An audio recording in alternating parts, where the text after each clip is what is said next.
Hello, hello, hello. I thought this was happening today, but then I didn't see it this morning, so that's why I didn't schedule it. But now I am here, and I'm here, and I'm here. I'm not eating bacon. Hello, hello. Is it me you're looking for? I can see it in your eyes. Hey, girl. Um, I think there's a hearing. I could be wrong, but I think there is. I don't go to the show by not sure. Hell yeah, Tom. That's the way we do it. Sell that tractor. I like it. Hi, Brenda. Bad news. I love that. I just want to see. I thought this hearing was happening, but then I couldn't find it on C-SPAN. And then all of a sudden they said, yeah, no, it's happening. Yeah, don't wait.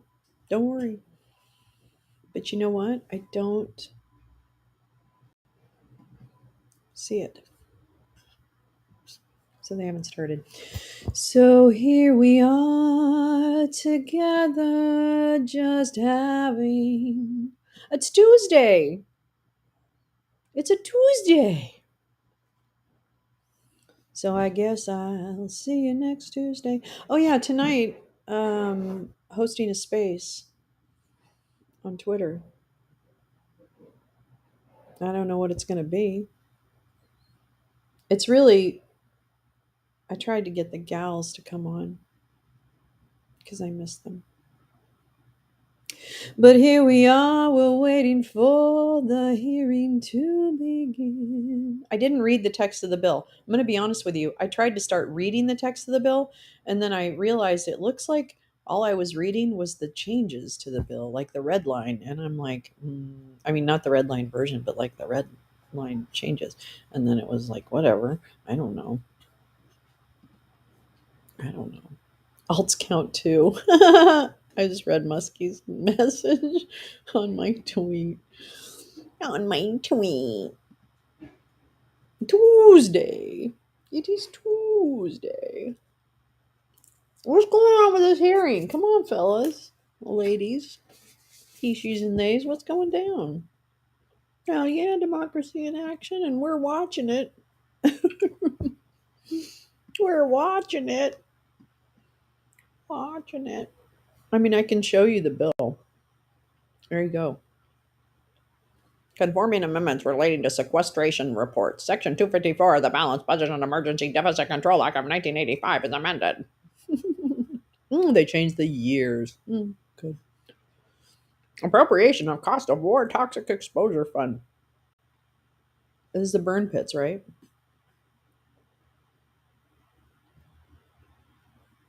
Yeah, okay. Yo. Shall not be subject. Blah, blah, blah, blah, blah. This is 99 pages. I'm on page 10. Let's put it that way. Let me put it that way to you. It is the 27. It is the deficit, the deficit thing. The God, sorry, it's been a bad day. Debt ceiling limit. So it's the rules committee talking about it. But you know what? I don't see them talking about it yet. So get on with it, fellas. Come on. Oh, here we go. We'll begin shortly. Here we go.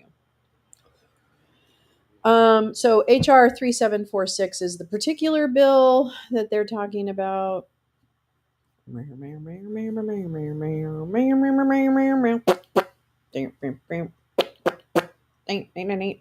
it says it's to provide for a responsible increase to the debt ceiling. That is the subtext of the bill, HR 3476. So, yeah, that's what we're doing. And we're waiting for these guys and gals. And waiting to see if they will do anything. 'Cause maybe they will, or maybe they won't. We really don't know. Yeah. I don't really know what particularly this committee is discussing. I don't really. Yeah. I love it. I'm so happy. I hope she's having a wonderful, wonderful time. I can't think of a person that deserves relaxation more than Cal. I really can't. Right? I know the cats agree too. Y'all are late. No, they're not. Actually, they're supposed to begin at 12. I should, I should be a little more. But it sounds like the Freedom Caucus is really pissed off, and they're not going to vote for anything. Anything. We're not going to vote for anything. Oh, Tom, I just got that. Thank you so much. I have a feeling I need to really make some changes in my life to in order to really have a better mental balance. Oh, okay. Well, I find that fun. I mean, I guess.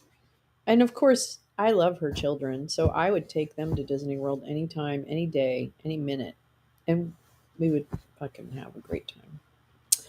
But yeah, so I understand. Yeah, no, it's a little less relaxing when you're juggling all of that. But it's the happiest place on earth. You are? It is? You're doing it, Tom? I'm going to try it. I'm going to give it a shot.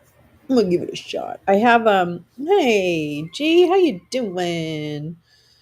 Yeah, I got some like bone density kind of stuff. I gotta do some weight training. I don't have to go on any medicine for bone density, but I have to do weight training, and then they're gonna reevaluate. I mean, I think it's just normal aging. It's not anything different. Take care of your bones. Weight train, especially you women. Weight train. Keep your bones strong. What the fuck's going on with these people? This is not the Health Minute by Lolo that you tuned in for. You tuned in for a hearing. Yeah, here we are. Here we are. I need a I need a musical intro. Back in the Basement has a great channel um where all kinds of shit is worked out with people. It's pretty cool to see all the people that come through that channel. So if you check out Back in the Basement, um, it's pretty cool. Especially if you know some of the characters that are involved. It can be pretty entertaining, right? Even the cat says so. It really is essential. And you know what the thing is I did a lot of weight training, and then when I had my gastric sleeve, it really makes you weak for a long period of time, like physically weak. And so I'm just in that process of getting back into not being being physically stronger. It just takes time. It's kind of amazing. Kind of amazing. Our bodies are really amazing. They're very responsive. And let me tell you this, I personally can tell you that taking a daily vitamin, a multivitamin, is so incredibly important. I used to think, man, vitamins, man, man, man. But my blood work is markedly different in the last few years between the times I am consistent with my daily vitamin, multivitamin, and not consistent. So I'm telling you right now, boy, those daily vitamins, they actually do make a difference. Obviously, nutrition is key. Eat whole foods. Wow, this is Nutrition Minute with Lolo. What the fuck? Sorry. I don't want to be like, me, you should do this, you should do that. Come on, guys. Come on. Where the hell are you? Where are you? I'm going to see if there's any other. Well, now there's a bunch of people. More. Okay, well, see, are they? No, that's fine. Okay. Yeah, all right. I guess we could watch the news conference. I don't know. She said it. Nope, she's not even there yet. There's not even a news conference. Let's hurry up and wait. Um, okay, well, it's nice to catch up. Boy, I really miss you guys. Can we split it up and give each other a synopsis? The bitch is long, right? It's 99 pages. Hi, J31C. Hi, Spinnaker. Gummy vitamins, yeah, and fiber gummies. I know, I need some fiber too. I try to eat like salad and stuff and spinach. I like that. All gummies? No, dear, not all gummies are 420. Did you send your clip to Angie yet? Uh oh, what happened? Brenda, do you have a clip? Clip it. Clip it. Clip it. Oh, it's dry. No, Brenda, I tried. Michael! Michael! Who's Angie? I'm just curious. I'm being like none of my business curious. Hi, easily.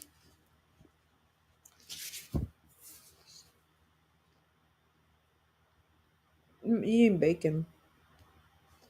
Mhm. Oh, Good I hear afternoon. gavel bang. Today, we're considering a single item, H.R. 3746, the Fiscal Responsibility Act.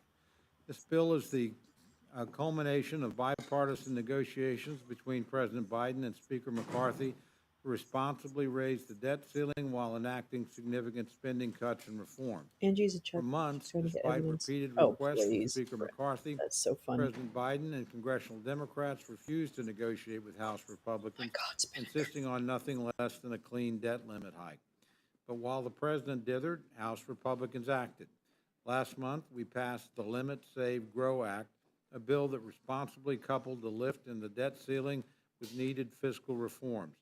Indeed, we're the only ones in Washington who acted to address this looming problem.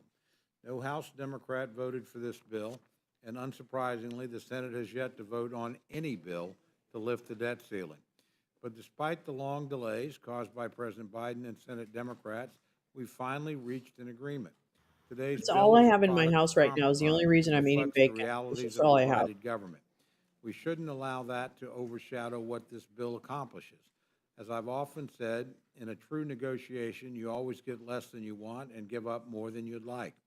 But with the passage of the Fiscal Responsibility Act, we'll responsibly lift the debt ceiling and avoid a default that would devastate the American economy. And we will achieve real reductions in spending while doing so. Indeed, this is the most consequential spending reduction bill in more than a decade. We're cutting spending year over year and will be spending less in fiscal year 2024 than we were or are in fiscal year 2023. That has never happened before in combination with legislation on the debt ceiling. We accomplished this while giving an appropriate increase to defense spending and without cutting money for veterans. We will limit future spending increases to 1% annual growth for the next 6 years. We're clawing back $28 billion in unspent COVID pandemic relief money that's no longer needed, which is the largest rescission in history. We're cutting $1.4 billion that would have been spent on IRS agents. Importantly, this bill also achieves real policy victories.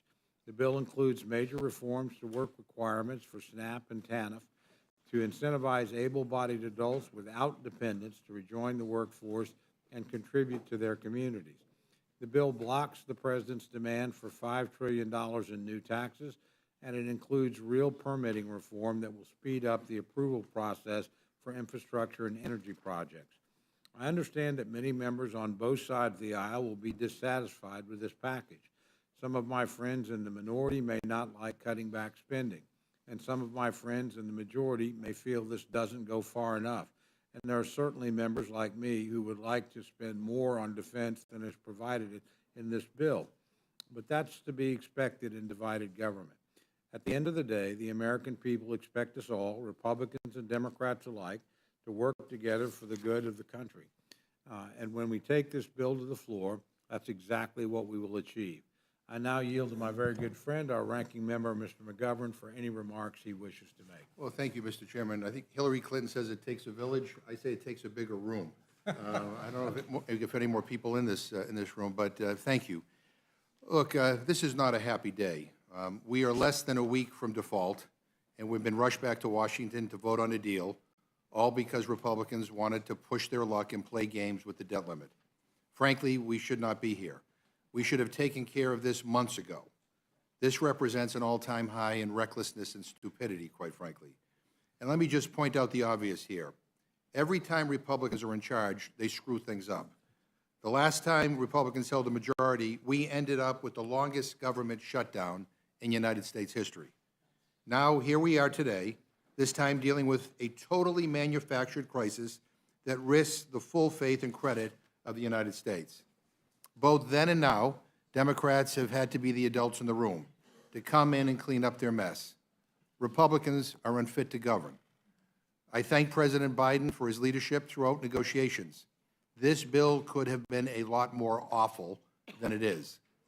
One thing I do know is that I didn't come to Congress to hurt people. And when I listen to my Republican friends, what is clear to me is that we don't share the same values. You know, I'm a Democrat. Got my first job in politics as a paid intern with Senator George McGovern. Great last name, no relation. And I'm still inspired by that experience to this day. You know, when he talked about the Democratic Party, he said what unites us is our desire to propel our great country onward by meeting the needs of the many, not the few. And a bedrock principle for Democrats is that we bring everyone along. And that's not what we're doing here today. And I have some very real, very serious reservations about this bill. My Republican friends just discovered how committed they are to fiscal responsibility. So committed that they've held the global economy hostage for months so that they can force spending cuts that they could not pass through a regular order. Some of the things that they are pushing couldn't pass the House and couldn't pass the Senate, never mind get a presidential signature on their own merits. They bullied their way to this moment. They didn't seem to be so bothered by the deficit when Trump was in office, when they added over $2 trillion to the debt for tax cuts for billionaires. They're only ever really worried about spending when a Democrat is in the White House. If we are genuinely interested in dealing with our deficit, then let's have that debate. We can make sure that the wealthy and the well-connected pay their fair share. We could close tax loopholes that millionaires and billionaires exploit. This bill does the opposite. It drastically cuts the IRS funding that would have kept big corporations in the top 1% in check. Or what about the military budget? Anyone see the piece on 60 Minutes a couple of weekends ago? A former Pentagon official went on and told the world about the price gouging that takes place at the Pentagon on a regular basis. He told us that the Pentagon overpays for almost everything. In one example, the Pentagon paid $10,000 for a $300 oil switch.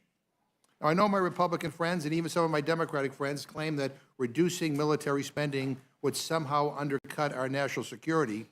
Well, you know what? We need a new definition of national security in this country, one that requires a tough but lean military budget.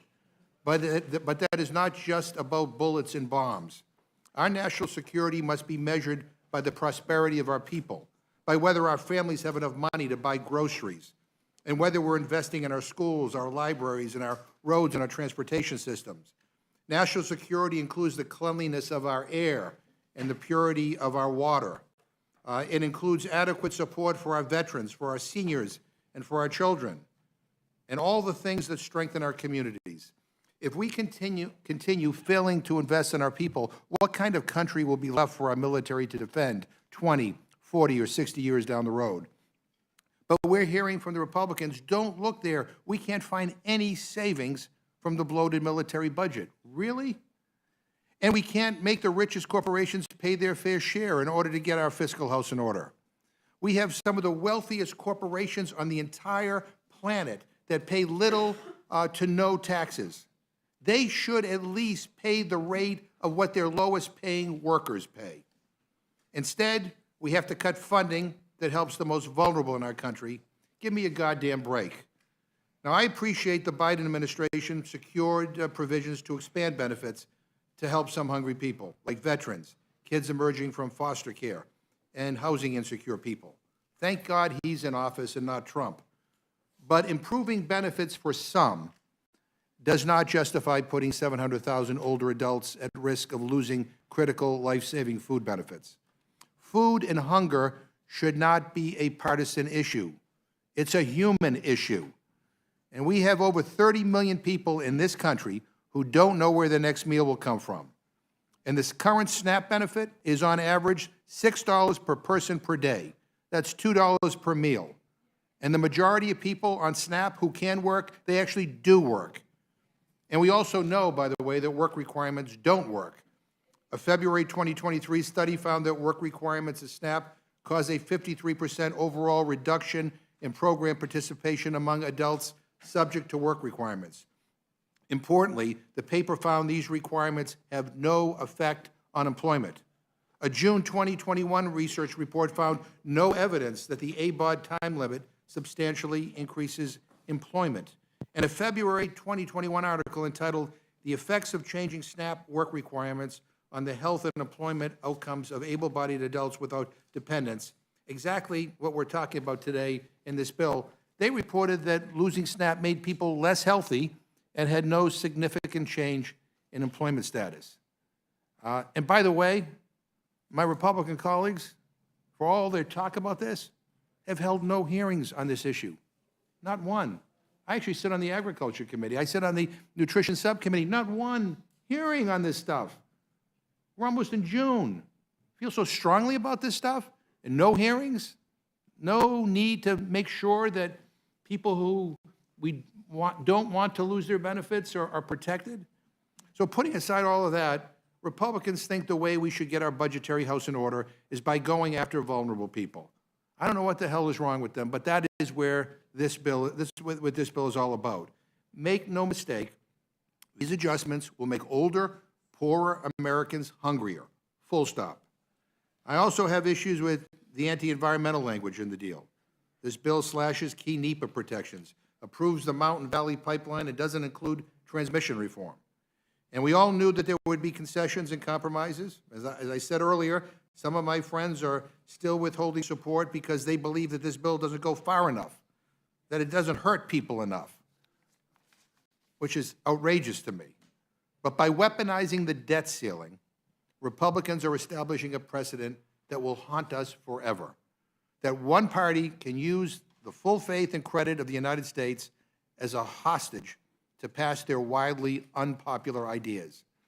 But someday, hopefully not in my lifetime, but someday there will be a Republican president.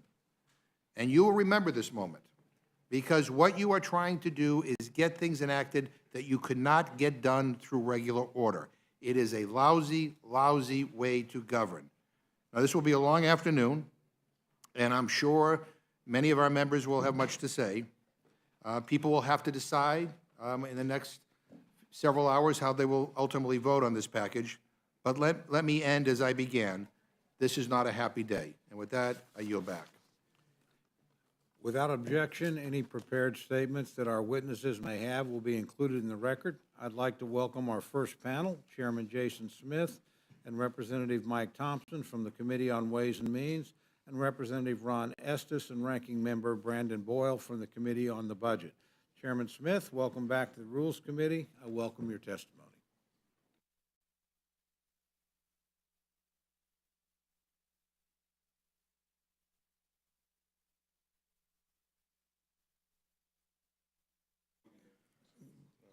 Let's, pardon? Take a brief pause and let's see if we can get this up technically.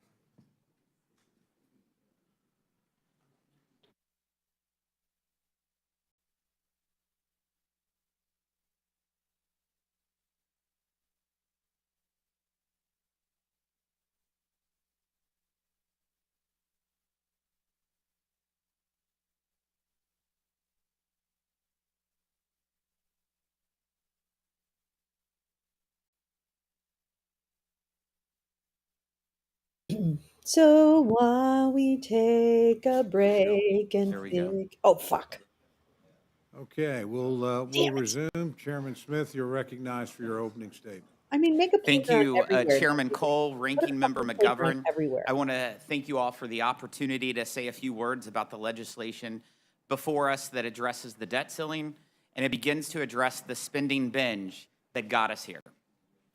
Let's start by talking about why we are here a mere few days prior to potential default. It's because the Biden administration refused to come to the table until 100 days after Speaker McCarthy said, let's talk.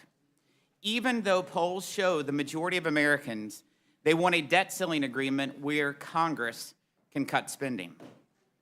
The refusal to negotiate was a deliberate decision on the part of the White House. It wasted a lot of time and stoked a lot of fear. I'm I hearing a should lot of note for my feelings and not a lot colleagues of facts. that Can I hear Democrats more could have facts and raised less the debt limit feelings, last please? year Hold your when they controlled the feelings. House of Representatives. The fact is, we are here because after the last debt limit increase, Democrats blew through the $2.5 trillion debt ceiling increase in 399 days. That's more than $6 billion in new debt issued per day. And when Democrats controlled all of Washington, they increased spending by $10 trillion. And what did the American people get? They got the worst inflation crisis in a generation. Rising interest rates, making their mortgage, their car loan, or small business loan harder to afford. And a trail of wasteful spending of federal tax dollars on everything from golf courses to ski resorts, beach bathrooms, to stimulus checks for prisoners. The only reason we have a solution before us, the Fiscal Responsibility Act, is because Republicans acted responsibly from day one. We called for negotiations. We put forward a plan and passed it in the House of Representatives. We listened to the American people who are tired of the reckless spending and want Congress to behave responsibly. The bill is not everything everyone wanted, but it delivers for the American people on several fronts. For example, it claws back pandemic-era funding that is so clearly no longer needed. This bill will be the largest rescission of previously authorized taxpayer dollars ever signed into law. The bill text is comprised of 20 pages canceling plans to spend tax dollars on wasteful projects. 1/5 of the bill is rescinding projects. It puts the brakes on the past 2 years of Washington's reckless runaway spending. For 10 years, we had discretionary spending caps in Washington. But during 2 years of complete Democrat control, all of that went away. What we saw was an explosion of discretionary spending. For 10 years, we had average annual discretionary growth of roughly 2.5%. Over the last 2 years, the pot of spending for discretionary spending has grown by 16%. This bill also helps more Americans escape poverty. The common sense work requirements will flip the switch on the status quo that right now pays Americans more to stay at home than to find a job. This bill downsizes the outrageous pay raise the IRS was given under one-party Democrat rule. An IRS that with every passing day shows itself less and less deserving of the American people's trust, never mind more of their tax dollars. The Fiscal Responsibility Act brings back administrative pay-go. Had something like that been in place for the last 2 years, the Biden administration would not have been able to issue over $1 trillion worth of executive actions without first finding savings to offset those actions. This bill also reinforces an important precedent. Even from when President Biden was a senator and when he was vice president, the debt ceiling ought to be the mechanism that forces parties to the table to negotiate ways to address Washington's spending habit. It's a shame that it took this long for the president to do the responsible thing. The American people didn't have to wait those 100 days he chose to sit on the sidelines. But we have an agreement now and an opportunity to deliver some big wins for the American people. I yield back, Mr. Chairman. Thank you very much. Representative Thompson, you're recognized for your opening statement. Thank you, Mr. Chairman. Thank you, Ranking Member McGovern. I'm testifying today on behalf of the Ways and Means Committee, which has jurisdiction over several provisions of the bill before you. President Biden's leadership made this bill possible. The president has been clear for months that default is not an option. His team worked in good faith, understanding Republicans' extremist starting point wouldn't work for the American people. And he secured a compromise that not only protects the full faith and credit of the United States, but also protects our historic legislative accomplishments and the American people's health care while blocking draconian cuts. First and foremost, the bill before you averts what would be a catastrophic default. Congress is in charge with this basic constitutional responsibility. And just as we have done 78 times since 1960, the Republicans were willing to put our hard-earned historic economic recovery on the line to force their extremist agenda. Second, the bill represents a necessary compromise. As the chairman pointed out in his opening remarks, it may not be exactly the bill either party would have written on its own, but reaching a compromise is our responsibility in a divided government, and that's what the president has done here. I have always believed in fiscal responsibility. As a matter of fact, I'm one of the few members in our chamber to have voted against my own bills on the House floor because they were not responsibly paid for when they came to the floor for a vote. I recognize the need to improve our nation's long-term fiscal stability, and I look forward to working with my colleagues on both sides of the aisle in the coming months to achieve that goal. This bill establishes discretionary spending caps, essentially keeping non-defense discretionary spending flat in fiscal year 2024 and allowing for a 1% increase in fiscal year 2025, while meeting the president's proposed military funding level and maintaining funding for veterans' health care and implementation of the PAC Act. This bill also includes provisions streamlining the permitting process for energy projects. Reforms, I'm hopeful, will allow for rapid deployment of renewable energy projects across our country and maintains virtually all of the Inflation Reduction Act passed by the Democrats last year. I'm particularly appreciative that the climate portions of the IRA are protected and that the Medicaid program remains fully intact in this agreement. It's important to note that the bill does claw back significant IRA funding for the IRS. While I have not seen a CBO estimate yet, I think it's worth pointing out that rescinding IRS funding actually makes this bill more expensive, not less expensive. A well-funded IRS is in the best interest of everyone, especially working-class Americans. While I'm disappointed the majority insisted on this rescission, Democrats' investment in the IRS has already ushered in a new era of service for taxpayers. This filing season, calls answered skyrocketed, and more Americans got the assistance they deserve. I'm confident the agency will continue to use the Inflation Reduction Act's investment to deliver full and fair tax administration, and we will continue fighting to ensure it has the resources it needs to hold tax cheats accountable. I'm also concerned by funding cuts for mental health. My understanding is that this legislation slashes funds for mental health professional training, mental health services for healthcare workers, and mental health access for children. I strongly believe that after climate change, mental health is the biggest crisis we face, and I do not see the logic in cutting mental health funding, especially right now. Overall, this legislation achieves what is most important, averting an economic catastrophe, while defending vital federal programs and maintaining Democrats' accomplishments over the past 2 years. It's not a perfect bill, but when you consider where the Republicans started, it represents a reasonable compromise, and I'll support it. I yield back. Thank you for your statement. Representative Estes, you're recognized for your opening statement.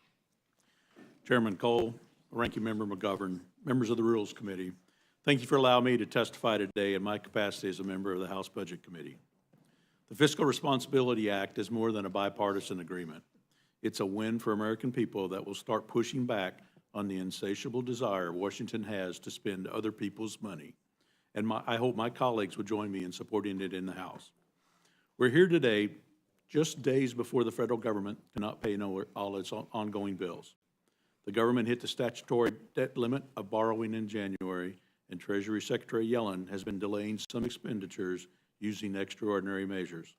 This legislation would raise our ability to borrow money for another 2 years and thereby avoid the damaging consequences of not paying our obligations.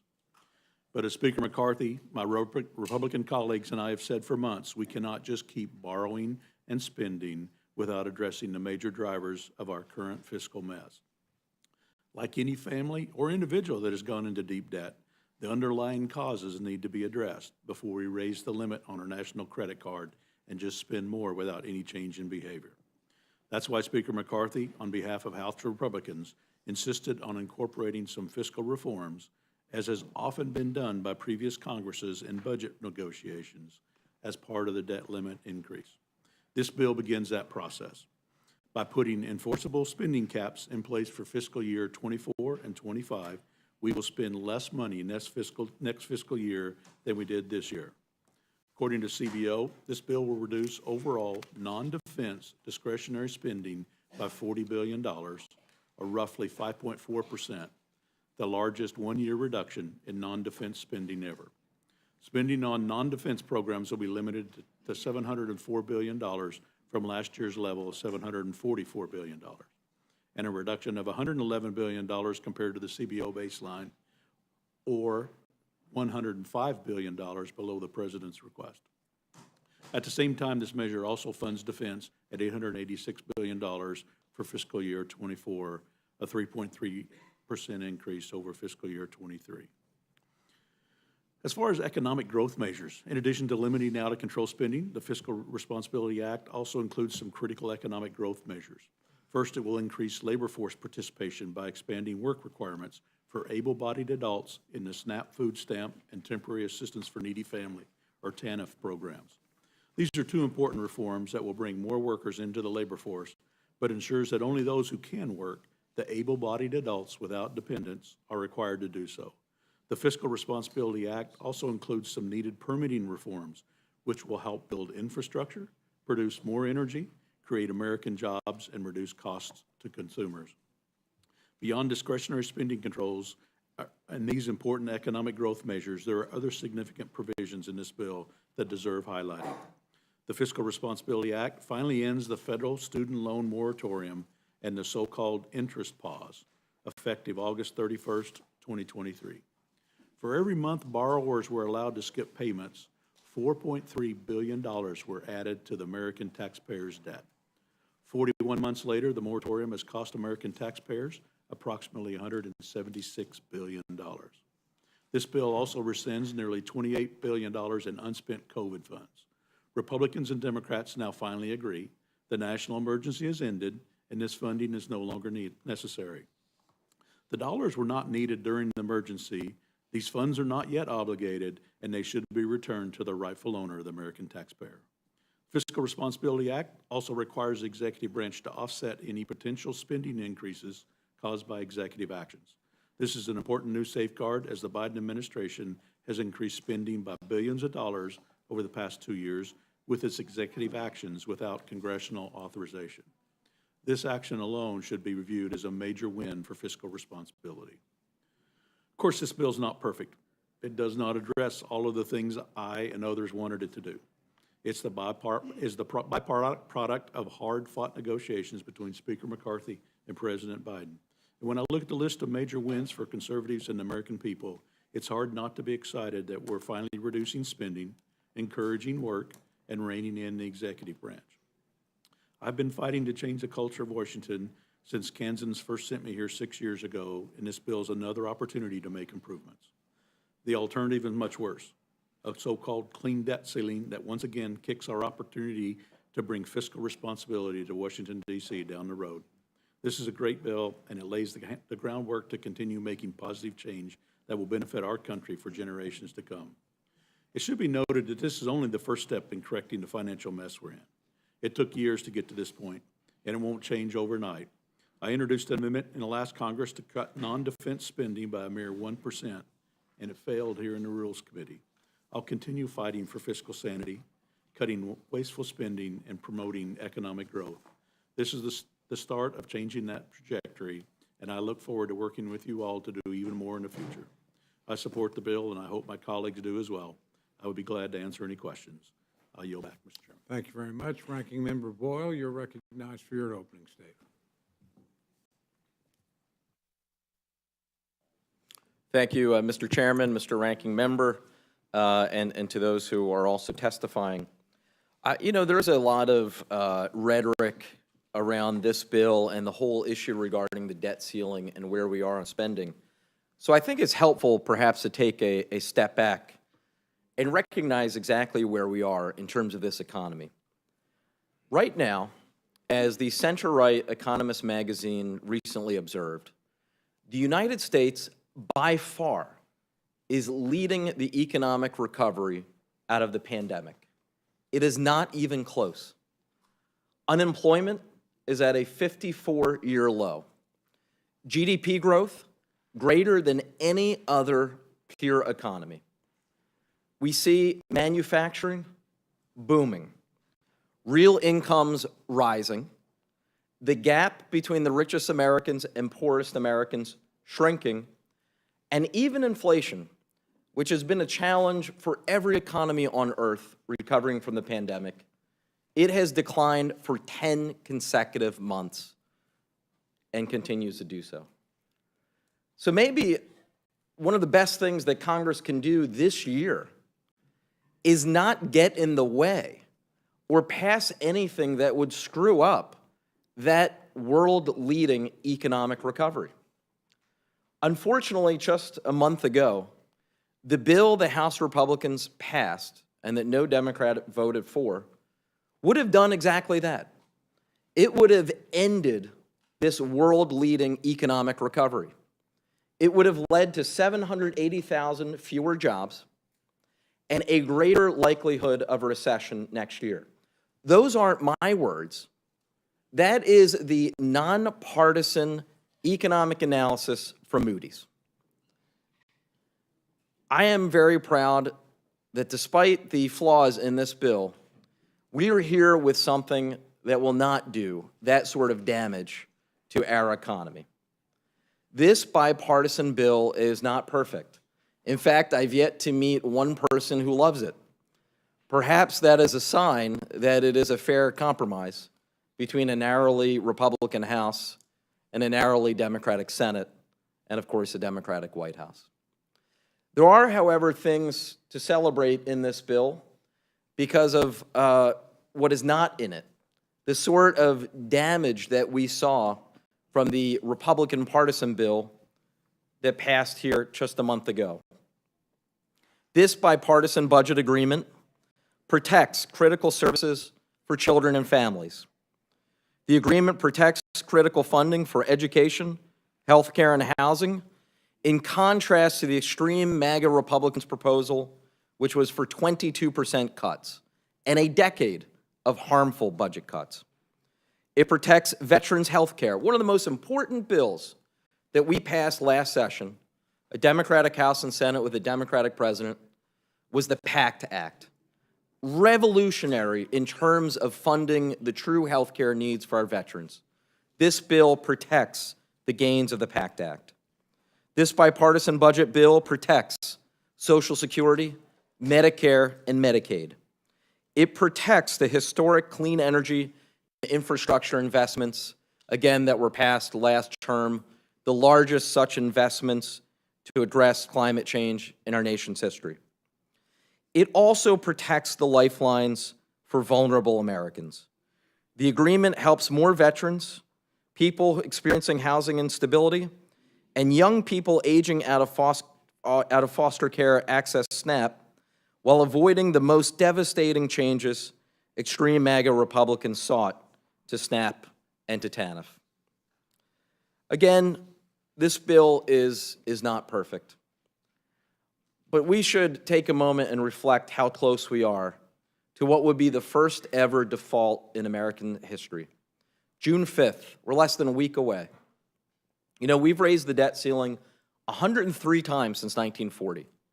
The debt ceiling came in over a century ago during World War I. It was dramatically changed in 1939. So really from 40 on, we can make an apples-to-apples comparison. 103 times the debt ceiling has been raised, the vast majority of those, almost two-thirds, under Republican presidencies. And no, the debt ceiling was actually not created to force Congress to take a look at our spending and debt. Quite the opposite. Treasury created to make it easier for our nation to pay our bills and avoid default. Something has been going on since the summer of 2011 that is quite dangerous. This has been the most dangerous moment since that summer of 2011, when our nation received its first ever credit downgrade. Fitch has already put us on notice that we may suffer a downgrade from that rating service as well. Last time we experienced such a downgrade, GAO found it increased our borrowing costs by billions. We may face that yet again. We may survive this time and not go over the cliff, and just within hours of the deadline, by the time this passes the Senate, avoid default. But if we keep tempting fate like this, we are, maybe sooner rather than later, going to default, which would be devastating. It would launch at least 8 million job losses, if not more. It would affect not just the US economy, but the global economy, and have ramifications that are actually hard to predict. We have to stop doing this. Threatening default on our nation's debt is not the way to drive a budget agreement. Frankly, if the X date was not falling June 5th, let's say the timing were different and that it were not for another year off, I suspect the budget agreement we would have reached this September would look a lot like what is in front of us today. So this whole exercise of the majority party holding our economy hostage was completely unnecessary and dangerous. We have to reform this debt ceiling process once and for all before it's too late. With that, I'll be happy to yield back. Thank you for your statement. I have just a few questions, and I'll start with you, Chairman Smith, if I may. Obviously, the legislation before us today isn't the Limit, Save, and Grow Act, which we passed, but is it fair to say that this legislation embodies some of the key principles in that legislation? And if so, could you describe some of the ways in which that's true? Absolutely, Mr. Chairman. Under the Limit, Save, Grow Act, for example, we had provisions to lift people out of poverty. And those provisions, a lot of them still remain in this legislation. For example, TANF, the reforms that we did to TANF are the most substantial reforms that TANF has seen in more than 2 decades. And I would like to reiterate that, in fact, our committee on March 29th held a hearing about TANF reforms and work requirements. So in regards to the Ways and Means jurisdiction and work requirements, we held a hearing on March 29th. And when you look at some of the reforms on TANF here, I said it was the most substantial in more than 2 decades. Part of, whenever you're looking at the provisions of TANF, you see states are supposed to supposed to meet a 50% work participation rate. Right now, we know that 34 states have a 0% work participation rate, and 57% of TANF recipients are not engaged in work. This final bill keeps our policies from the Limit, Save, Grow Act to reset the baseline for calculating the rate and prohibiting states from gaming the system through small check schemes. This bill also keeps a provision to require the Department of Health and Human Services to report work outcomes. We fought to keep these important measures to restore accountability and make sure states are engaging people to find work and climb out of poverty. In regards to the IRS, the Fiscal Responsibility Act echoes the call on the Limit, Save, Grow Act to roll back Biden's plan to massively expand the IRS. The Ways and Means Committee asked for the plan from the IRS of how that they would spend the $80 billion. I And turned in that it plan, they down called so for I using could $1.4 sing billion a little to increase in hiring goodbye. IRS agents. Hey, Our bill in this catfish, I proposal know you eliminates that come at $1.4 me billion for before this for year, things like which being will only jealous of, help or that safeguard working baby's class jealous of families, that me, they won't or see what, and this and an that. increase of audits. In Seems to fact, me, it has catfish, been it that has been you projected just like to that be a really under the fucking IRS big expansion to $80 billion, asshole. you would Well, see guess what? I 600,000 can be an more audits on people asshole making too. less than $75,000 a I year. can be the biggest In regards to the rescissions in this asshole. bill, $29 billion. This is the largest rescissions bill that could be signed into law if this is passed. Okay. That's pretty substantial. I 1/5 of the pages of this can, bill solely I eliminates can, programs. That is a huge victory. and And so you could go line by line. I would will. say that Doot, doot, doot. the provision Yeah, I'm bigoted against that is to bigots, actually represent motherfuckers. Massey's Fucking provision leave my and putting fucking where if we country! don't pass all 12 of the appropriations bills by the end of the fiscal year, it would put in a CR, cutting 1% in place, is transformational Oh, I fucking and love you too, huge. Brenda.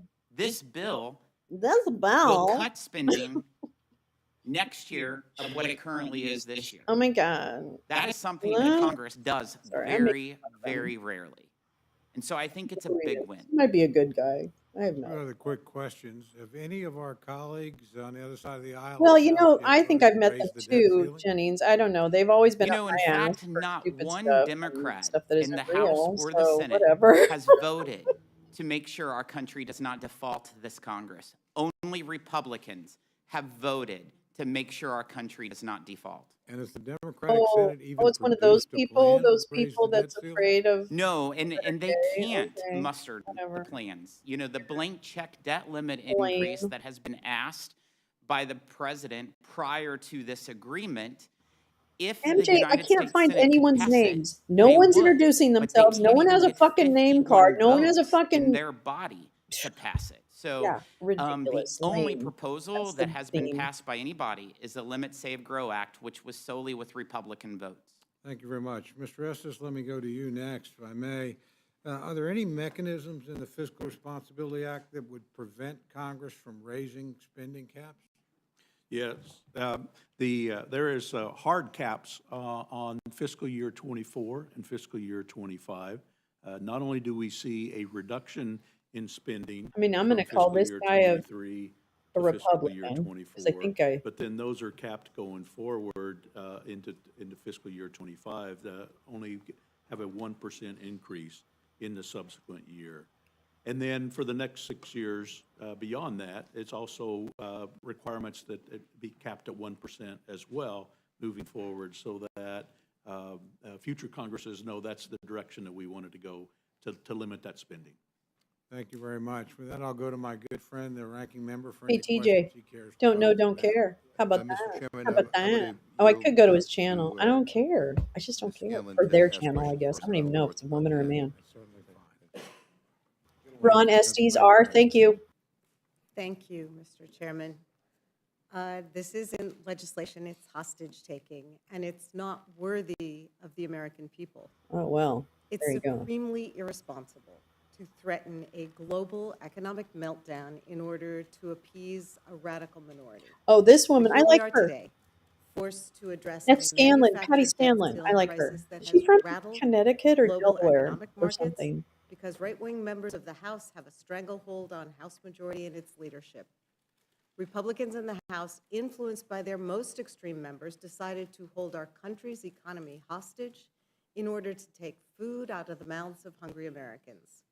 If my colleagues on this committee and in the House think it's good We get policy the best people to take from food CMS. away from hungry A couple seniors of and families, losers try to if they join, want to but they're pretend to overwhelmed care by about the amount of government charisma spending in and our the chat. deficit Because while this chat is refusing to charisma. require billionaires to pay their fair share, if they want to take away enforcement tools so it's easier for the ultra-wealthy to cheat on their taxes, or for big corporations to pollute our air and water, if they want to continue to argue for the failed policy of trickle-down economics, then let's have that debate and argue those points in committee and on the House floor while going through regular order. Let them bring bills to the floor here and in the Senate and explain to their Okay, I constituents clearly don't know why anything. they'd rather protect the Thank you, Tom. ultra-wealthy than their neighbors struggling to put food on the table. And let's debate that through the legislative process that our democracy set up. Let them explain why it's fair to give trillions of tax cut dollars to wealthy corporations and billionaires while denying food and mental health care and student loan relief to struggling Americans. To twist our democratic processes and hold American jobs and retirement accounts hostage while they continue to fight for radical policies that could never get the votes to pass in a single subject bill on the House floor, and to fight for tax cuts for billionaires and corporations. This is irresponsible. So let's not pretend this is a serious legislative effort when we are in fact watching what happens when radical members of a political party try to impose their extremist views on the entire country. We know that folks have tuned in today to watch the Rules Committee to see if some of our colleagues will make good on their threats to burn the global economy to the ground if they don't get their way. But let's remember that there's a huge difference between reality and reality TV. Reality TV relies upon manufactured drama and cliffhangers. But there are real consequences and responsibilities when Congress acts or fails to act. And the blurring of lines around performance and posturing by members of Congress when lives and livelihoods are at stake does a grave disservice to our country and to every American. I yield back. Thank you. The gentleman from Pennsylvania is recognized for whether questions he cares to pose to our panel. Thank you, Mr. Chairman. I appreciate it. Chairman Smith, from my understanding, the Biden administration's extreme and radical budget for FY24, it included $5 trillion worth of tax increases. Is that correct? It did, $5 trillion worth of tax increases, which was a huge win that this piece of legislation did not have any tax increases. It's not that the administration didn't try to put tax increases in the negotiations on working class families, but Speaker McCarthy and his team was able to prevent that from happening. And there's also provisions in this regarding work requirements, permitting reform. Would you like to talk about how that would actually grow the economy? Absolutely. In regards to the work requirements of the changes of SNAP and also TANF, this will help lift people out of poverty. This will help guide the path where it's more an incentive to work than to have a government check. It will help with the labor shortage, something that is extremely important. When you travel anywhere across America, there's help wanted signs everywhere, and this is a factor that is extremely helpful when you're looking at the proposals that's within it. Thank you, Chairman Smith. Chairman Estes, it's my understanding that since President Biden took office, we've been on a trajectory in the next 10 years to add $10 trillion to our spending trajectory. Am I correct in that? Yes, it is. And just showing from standpoint of when I came here 6 years ago, it would have taken $6 trillion to close the gap of spending over a 10-year period. Now that's up to almost 16. If you look at President Biden's proposed budget for the next 10 years, it actually raises the deficit by $17 trillion over that 10-year period. And how does this bill help to counter that extreme spending? So the focus of the bill, and particularly the first 6 years, is putting a cap on what is being budgeted to go through that process, so that we can put limits on a year-to-year basis of the amount of money that is budgeted and then therefore spent, and also including the economic growth provisions that we put into the bill. Those provisions will help make sure the economy grows. And actually, one of the things that we've seen is a strong, health economy generates more tax revenue that comes into the federal government. I'll just use as an example, after we did the Tax Cuts and Jobs Act, passed that in 2017, Congressional Budget Office estimated that there would be roughly $4.00 trillion in tax revenue in the year 2022. What we actually saw was $4.9 trillion. So positive activity, positive tax revenue from economic growth, which helps make sure that we can fund our obligations. Thanks, I appreciate it. Chairman Smith, did you have anything you wanted to add? I saw you. Yes, Representative. I would just add that from just the last 2.5 years, we've not had spending caps. And under 2 years of that 2.5 years, it was one-party Democrat rule where they controlled the White House, the House, and the Senate. And you saw an increase of $10 trillion in spending with no caps. You also saw an increase in discretionary spending within that window of 16% of an increase with no caps. However, the years prior to that, the 10 years prior to that, we had caps. And you only saw discretionary spending increase on average of 2.5%. So the provisions in here with the 6-year caps will make a huge impact because our country right now is not operating on any kind of cap. Thank you, Chairman. And with that, I yield back.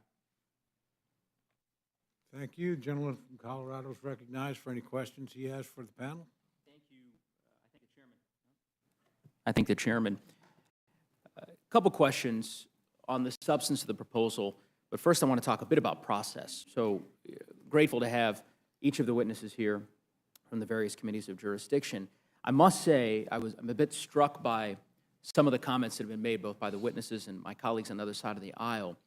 In a normal negotiation, one would expect that a party that had just successfully negotiated an agreement with another party would be proud of that negotiated product, might be a bit magnanimous, might concede that both parties in the negotiation were able to get something out of the deal and ultimately are committed to moving forward for the benefit of the American people, with the exception of perhaps Mr. Estes. And so I'm not going to include him in that in this broad brush because I think his remarks are a bit more tempered. I have yet to see any of that from my colleagues on the other side of the aisle. It strikes me the only person who's being magnanimous about any of this is President Biden, who has taken that approach during the pendency of these negotiations. Why are we here at this hour? Because Republicans have brought us to the brink of a potential default, the first in our country's history. And as the chairman, the former chairman, our ranking member, so eloquently noted in the beginning, this is a manufactured crisis. No question about it.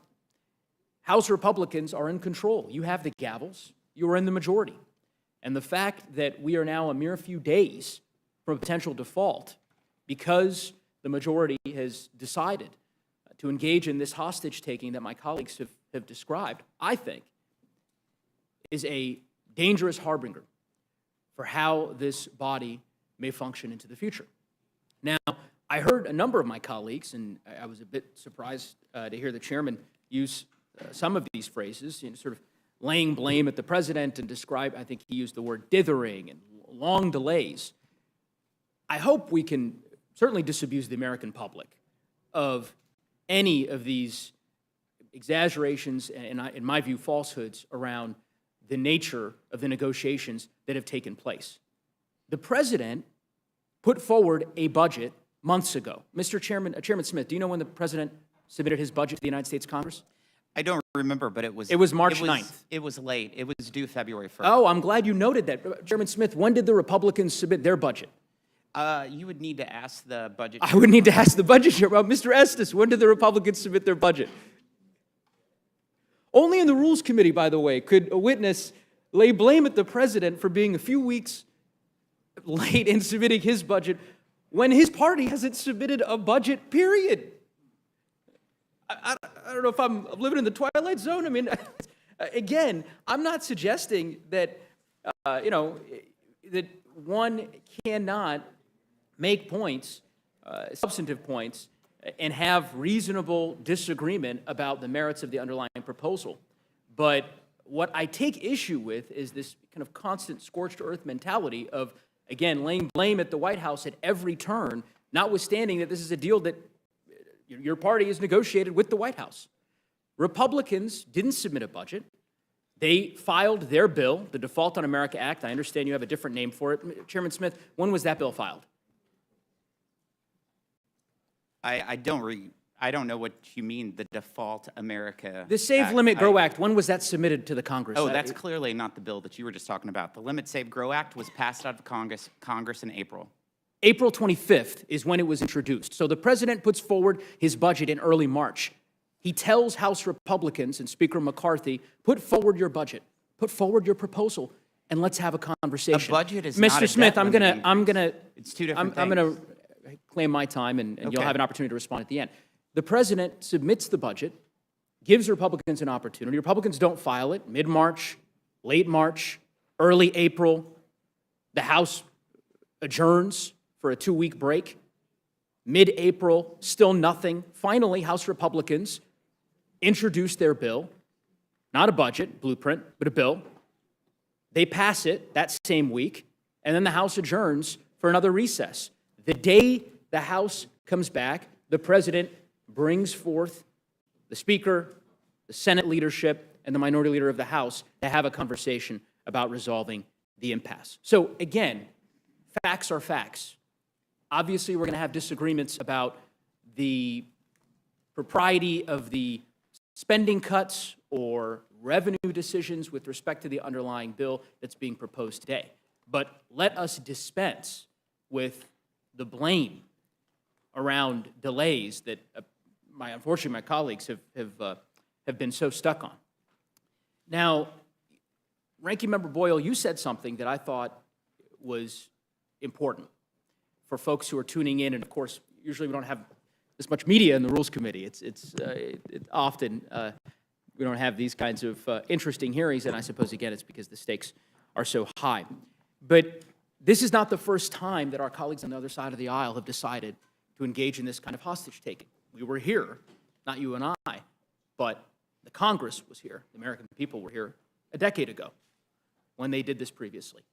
And I guess I wonder if you might expound a bit on what this type of hostage-taking suggests may be in our future to the extent that it continues to happen.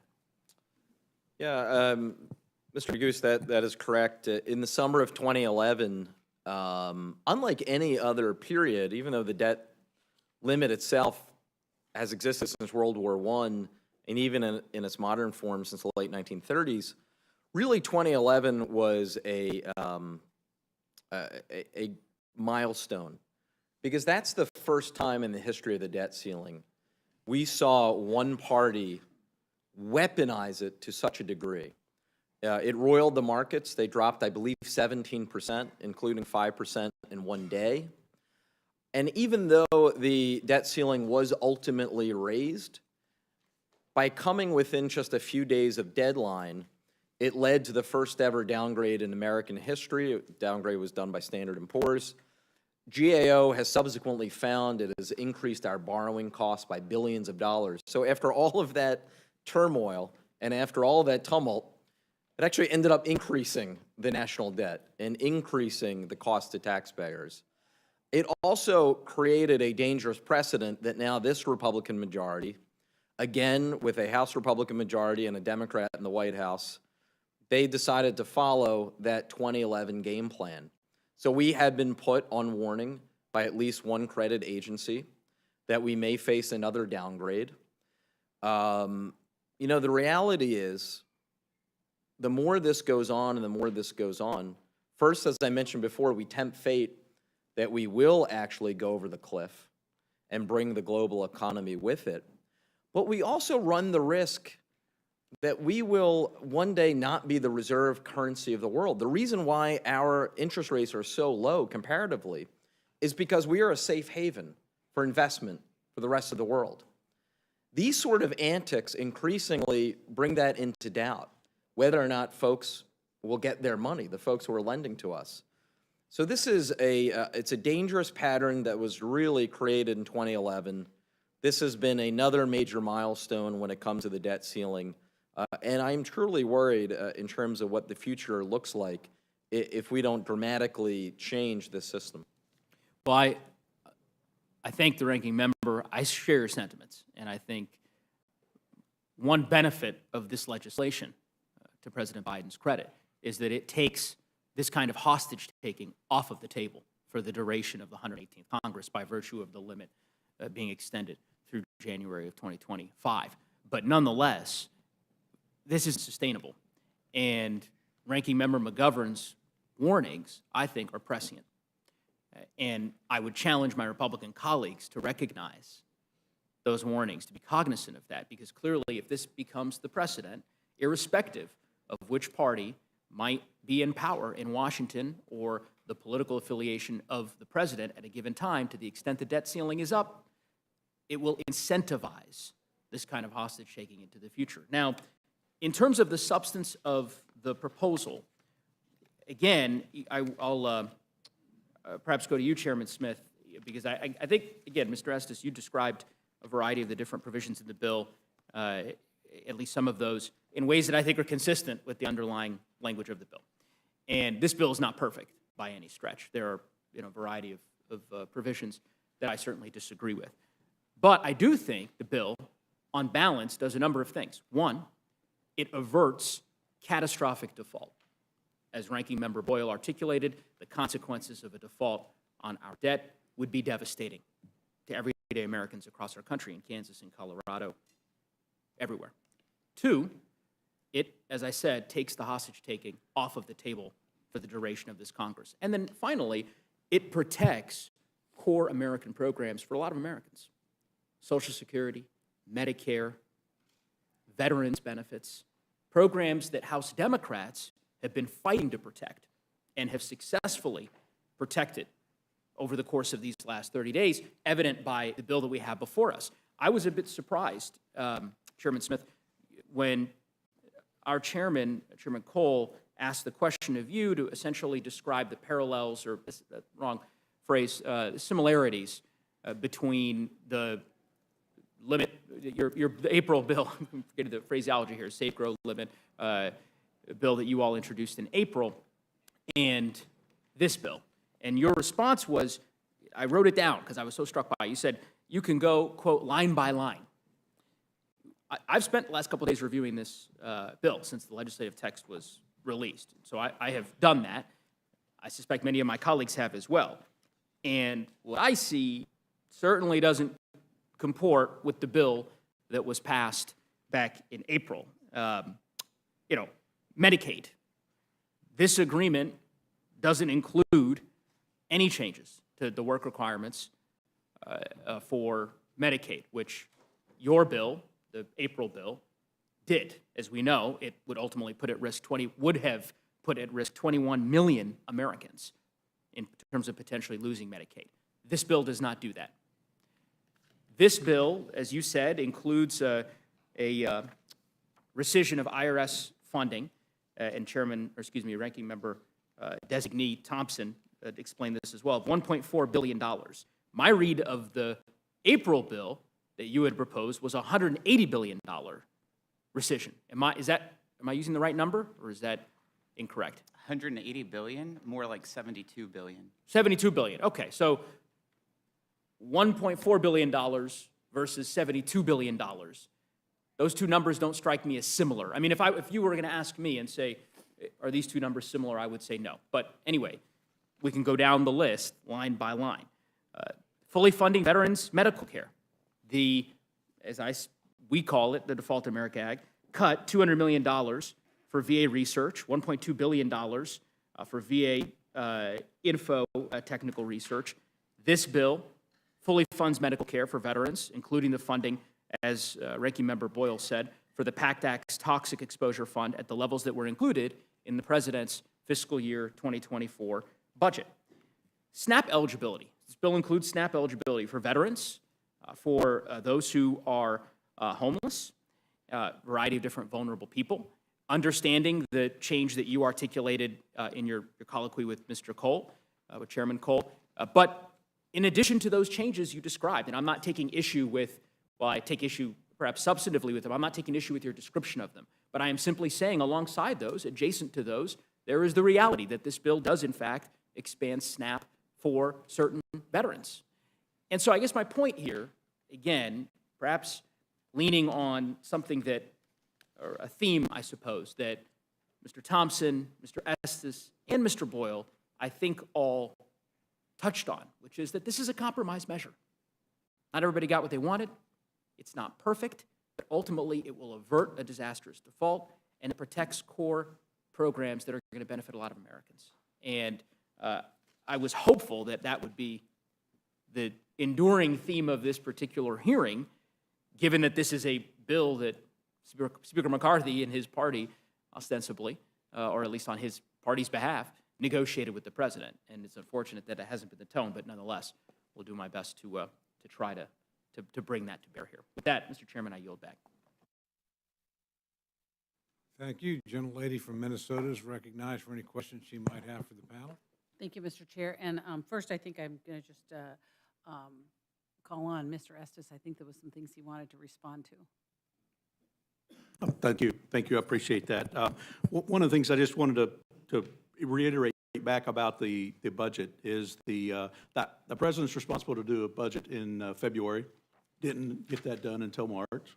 The House is responsible to do a budget in April and pass the Limit, Save, Grow Act in April that included budgetary spending amounts. And as part of that, yes, that did not go through, you may say that didn't go through the committee process, but you could also say that it's been 2009 since the Democrats in a majority had passed a budget through the committee. So I don't really want to get into a lot of tit for tat on different things, but there's facts out there that may not get highlighted in the discussion. I know there's been some discussion around Republicans holding the country hostage with this. You could make the claim that President Biden held America hostage for 100 days while he didn't sit down to negotiate. So when we focus on, as was brought up earlier, that this bill has some good provisions in it. It's not perfect. I personally would want it to be better. It does put some limits on the spending, which is really where we need to go. Because going back to 2011, when Standard & Poor's did the rating downgrade for the United States government, one of the things, or the primary thing they said was the problem was they were concerned that there wasn't the political will to actually rein in spending and align that. It wasn't the amount of the debt, it was the spending and the controlling that process. So that's one of the things as we look at from a budget and spending side that we've got to get our arms wrapped around. Thank you. And Mr. Smith, or Chairman Smith, excuse me, I was going to ask you, Mr. Estes commented a little bit about the budgeting process, but there was an exchange with you and one of the members regarding the budget. And what has happened in the past? Because I wanted to make sure that that was clear as to how it's been handled the last few years. Absolutely. Thank you, Representative. The last 4 years, until Republicans took the majority in January, the Democrats were in charge. And throughout those 4 years, the Democrats never had a budget in their committee marked up. They did a couple shell budgets on the floor to trigger reconciliation that led to the trillions of dollars of spending, which led to the highest inflation in a generation, which led to the fastest increase of interest rates in the last 15 years that is hurting every American, where it is more of a struggle for them to put food on their table, clothes on their backs, and gasoline in their cars. But yeah, the Democrats, when they were in control, never had a budget marked up, or debated within the Budget Committee. And so my understanding, and I was here for a couple of that, it came right to Rules Committee, and that was the only place that anyone had any opportunity to see or hear of what was going on with that budget. That's exactly right. You know, I will just reiterate, the prior representative was trying to say that all four of us aren't on the same page. This bill, as I said in my opening statement, does not make everyone happy. But it does deliver some wins for Americans. And that's what a compromise and an agreement is. There's people that's gonna like some stuff, there's stuff you're gonna like and you're gonna dislike. There's a lot of stuff that I like. There's also stuff that I wish would have went farther. And there's some other stuff that I don't like, but it's clearly to mischaracterize that I have not said that this is not a perfect bill is not accurate.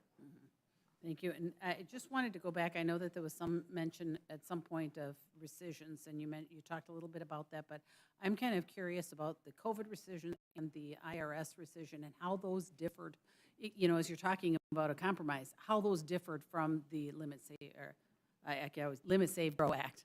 Under the Limit, Save, Grow Act, we felt like there was $50 to $60 billion in unobligated COVID dollars, but in this act, it's $29 billion is what they have in unobligated COVID dollars. They said that that's what it is spent down to in that aspect. In regards to the IRS funding, we directly take out $1.4 billion, which $1.4 billion is the exact number that the IRS's plan calls for hiring additional IRS agents. And the COVID, was the COVID rescissions, did that differ from the Limit, Save, Grow? Did you mention that? It did. The Limit, Save, Grow Act was somewhere between 50 and 60 billion, and this is 29 billion. But I mean, there were different rescissions, I get, because I understand the difference in the IRS, but the rescissions, but just wondering what the COVID, or was that just the same? It's just saying less money was available in those 5 weeks. Okay, all right, thank You know, government likes to spend money. Yes, thank you very much. With that, I yield back. Thank you. Gentlelady from New Mexico is recognized for any questions she cares to address to the panel. Thank you so very much, Chairman Cole. And, you know, I think it is really important that we discuss what's really happening here and we focus on why we're here and how we got here. And I completely disagree with the fact that idea that we're here because we have failed somehow to address a budget, because that is not why we're here. We are here because Republicans have sown chaos, calamity, and confusion ever since they took office in January. We took a week to elect a speaker. And now we're here because Republicans are holding Americans hostage by refusing to pay America's bills. And thank you so much, Ranking Member Boyle, for setting out what that actually means and does to our economy and does to our financial future. And we need to always remember, right? We've said it over and over again. I think it constantly merits saying over and over again. Republicans had no trouble increasing the debt by nearly $8 trillion under Trump. $8 trillion. And they voted 3 times to raise the debt ceiling. Let's contrast that with what happened under Biden in the first 2 years. We expect that first 2 years of his being in office, the deficit will be reduced by $1.4 trillion, because we need to remember that budgets are not just what do you spend money on. Budgets are also how do you raise revenue.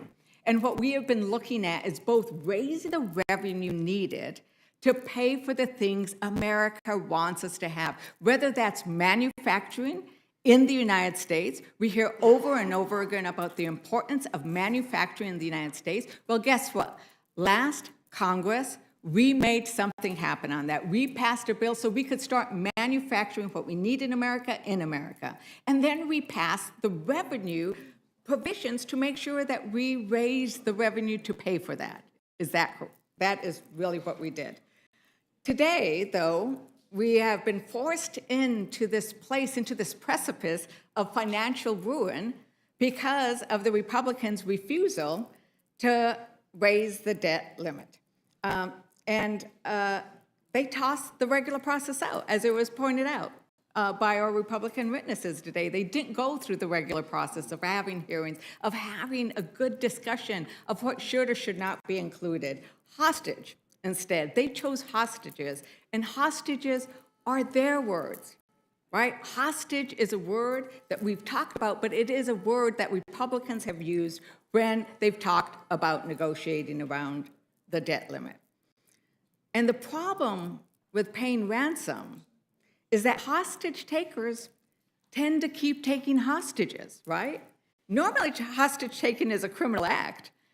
In this instance, it is an act against the American people. Ranking Member Boyle, your opening testimony in response to Representative Goose highlighted the problem, right? And you took us back and talked about what happened in 2011, and you talked about how Standard & Poor downgraded our credit rating. You were very diplomatic. You didn't actually say who took us to that crisis, who refused to increase the debt ceiling at that time. Yes, so in 2011, and this may sound familiar, there was a Democrat in the White House, and Republicans had just won control of the House of Representatives. And you can always tell when there's a Democrat in the White House because then Republicans suddenly are concerned about deficit and debt. When there's a Republican in the White House, concerns about the deficit and debt go away. As you pointed out, no single president in a 4-year period added more to the national debt than Donald Trump. $8 trillion in a 4-year period, and Republicans were in control of Congress during half of his presidency. But now, just 5 years later, with a Democrat in the White House and Republicans in control, we're seeing the same exact playbook that we saw in 2011. And we see this over and over again, where Republicans claim fiscal responsibility, but actually act incredibly irresponsible. Over and over again, Republicans increase the deficit, they increase it. It depends on what they choose, right? And as our ranking member pointed out, are you going to give more money than the military actually wants? Or are you going to invest in our communities and our people? Now, Standard & Poor, they downgraded our credit rating. Have they raised that credit limit rating?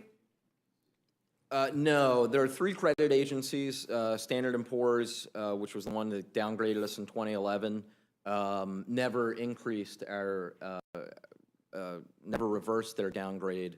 And frankly, my concern and the worry right now is that the other 2 credit agencies will now follow suit, given the events of the last couple months, which obviously look very much like 2011 all over again.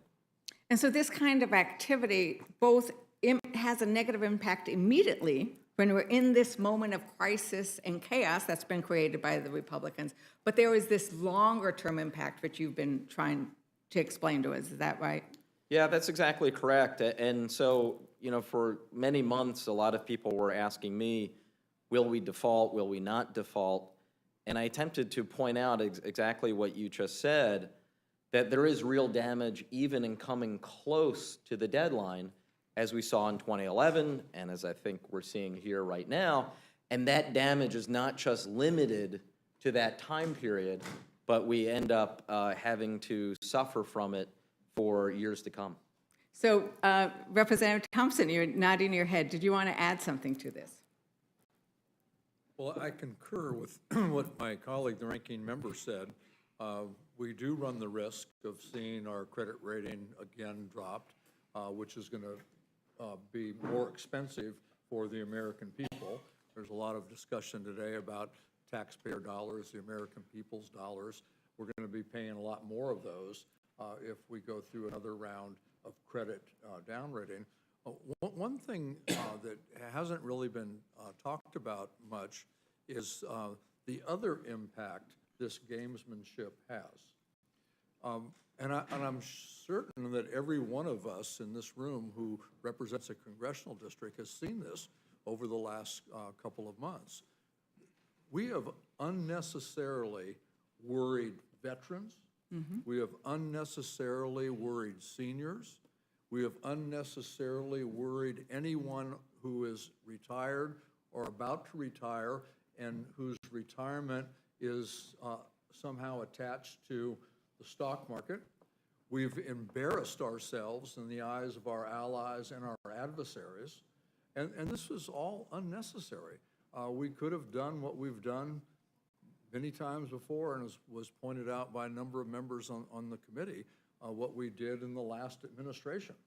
We could have paid our bills and moved on to negotiate these things that are so important / worrisome to all of us through the regular order of the budget process. The work requirements has been talked about a lot today. We're in the middle of the Farm Bill.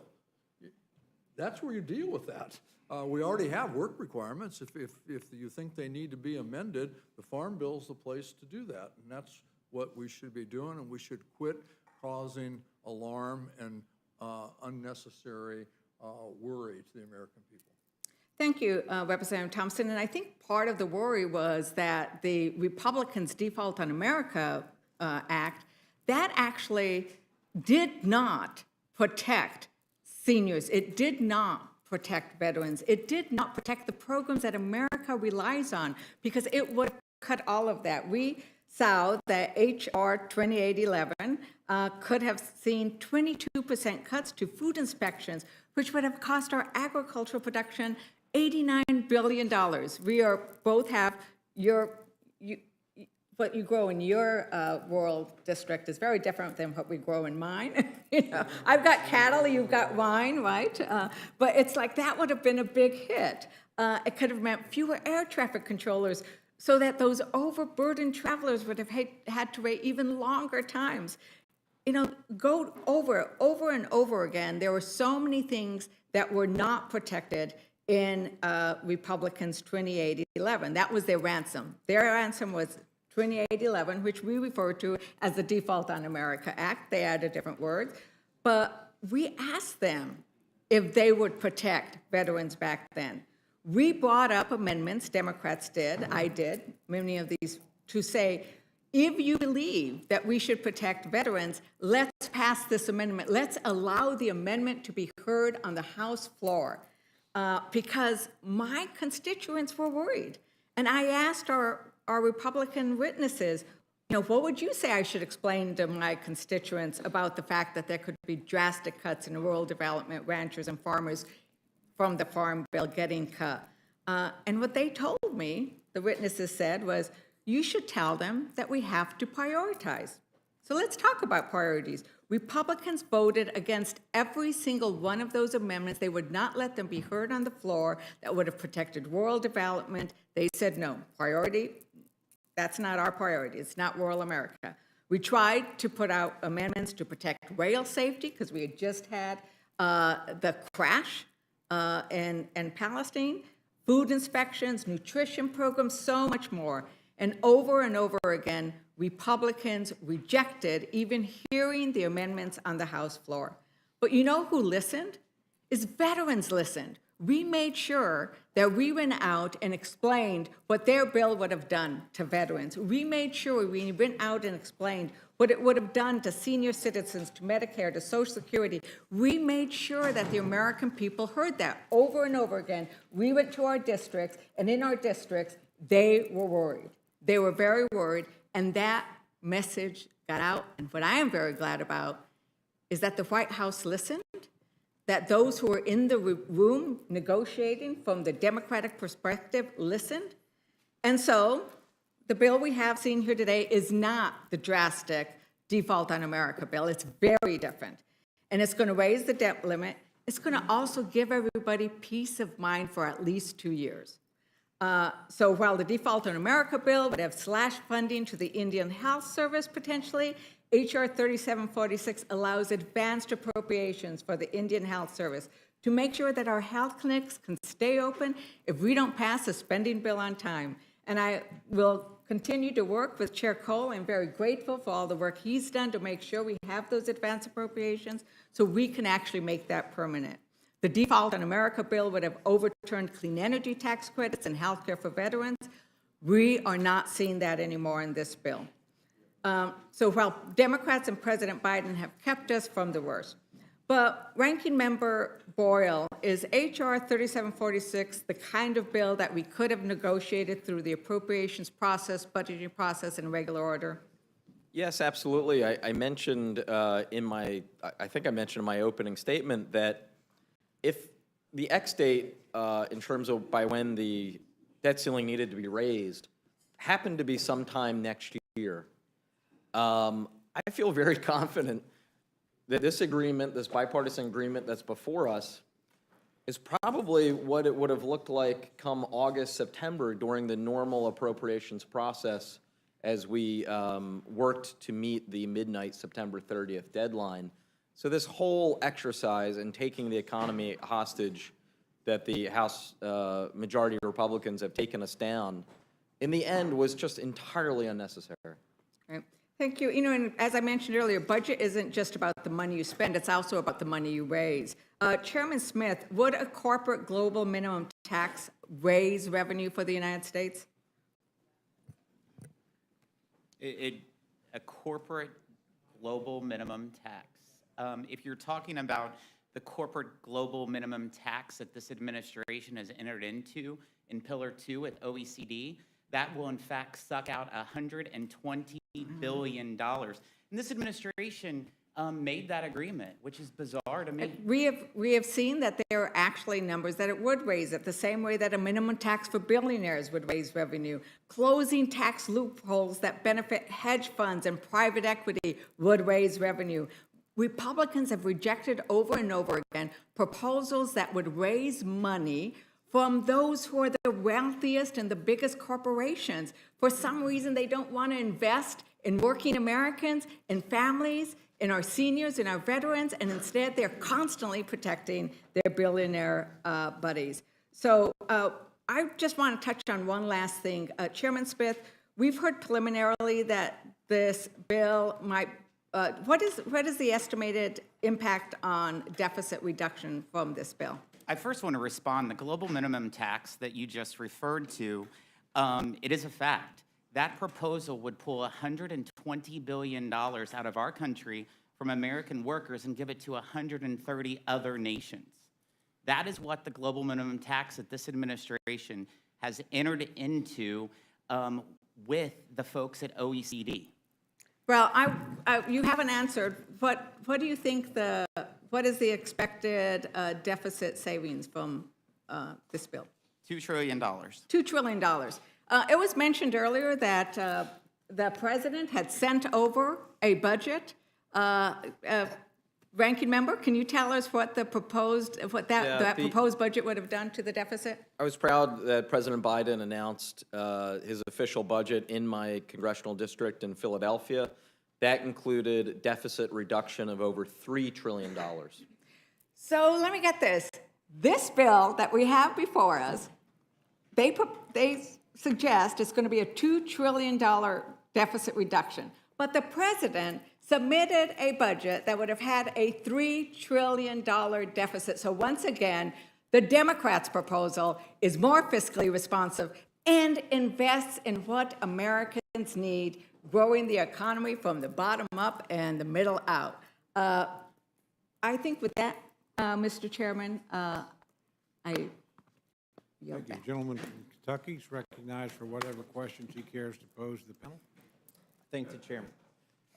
There's been a lot of discussion in the media about whether this reduces spending or caps spending, or if it does not do that. So I want to get to the bottom of that. The president said in a tweet, "It is an important step forward that reduces spending." Ranking Member Boyle, do you agree that this reduces spending? I believe that in terms of defense spending, it includes a 3% increase. With respect to non-defense discretionary, it is a small decrease over this past fiscal year 2023. Thank you. Mr. Estes, do you think this bill reduces spending or will cause a reduction in spending? This bill will cause a reduction in spending based on the budget caps. Ranking Member Thompson, do you believe this is going to reduce spending or cause a reduction? You do? I'm sorry. I do. And what about you, Chairman Smith? Is this going to reduce spending? Yes, it will reduce spending without increasing taxes. I know the prior representative was talking about the president's budget that will reduce the deficit by $3 trillion, but in that same budget, the president increases taxes by $5 trillion. Thank you. Another question I'll start with Ranking Member Boyle. Can you describe how this, on page 12, it's called Section 102, how the 1% cut would take effect on January 1st, 2024? Sorry, I don't, are you referencing the legislation? Yeah, referencing the legislation, there's a Section 102, which purports to cut the CR, if there is a CR, by 1% on January 1st, 2024. Can you tell us about that? The reason I'm asking is I'm surprised to see the White House agreed to it.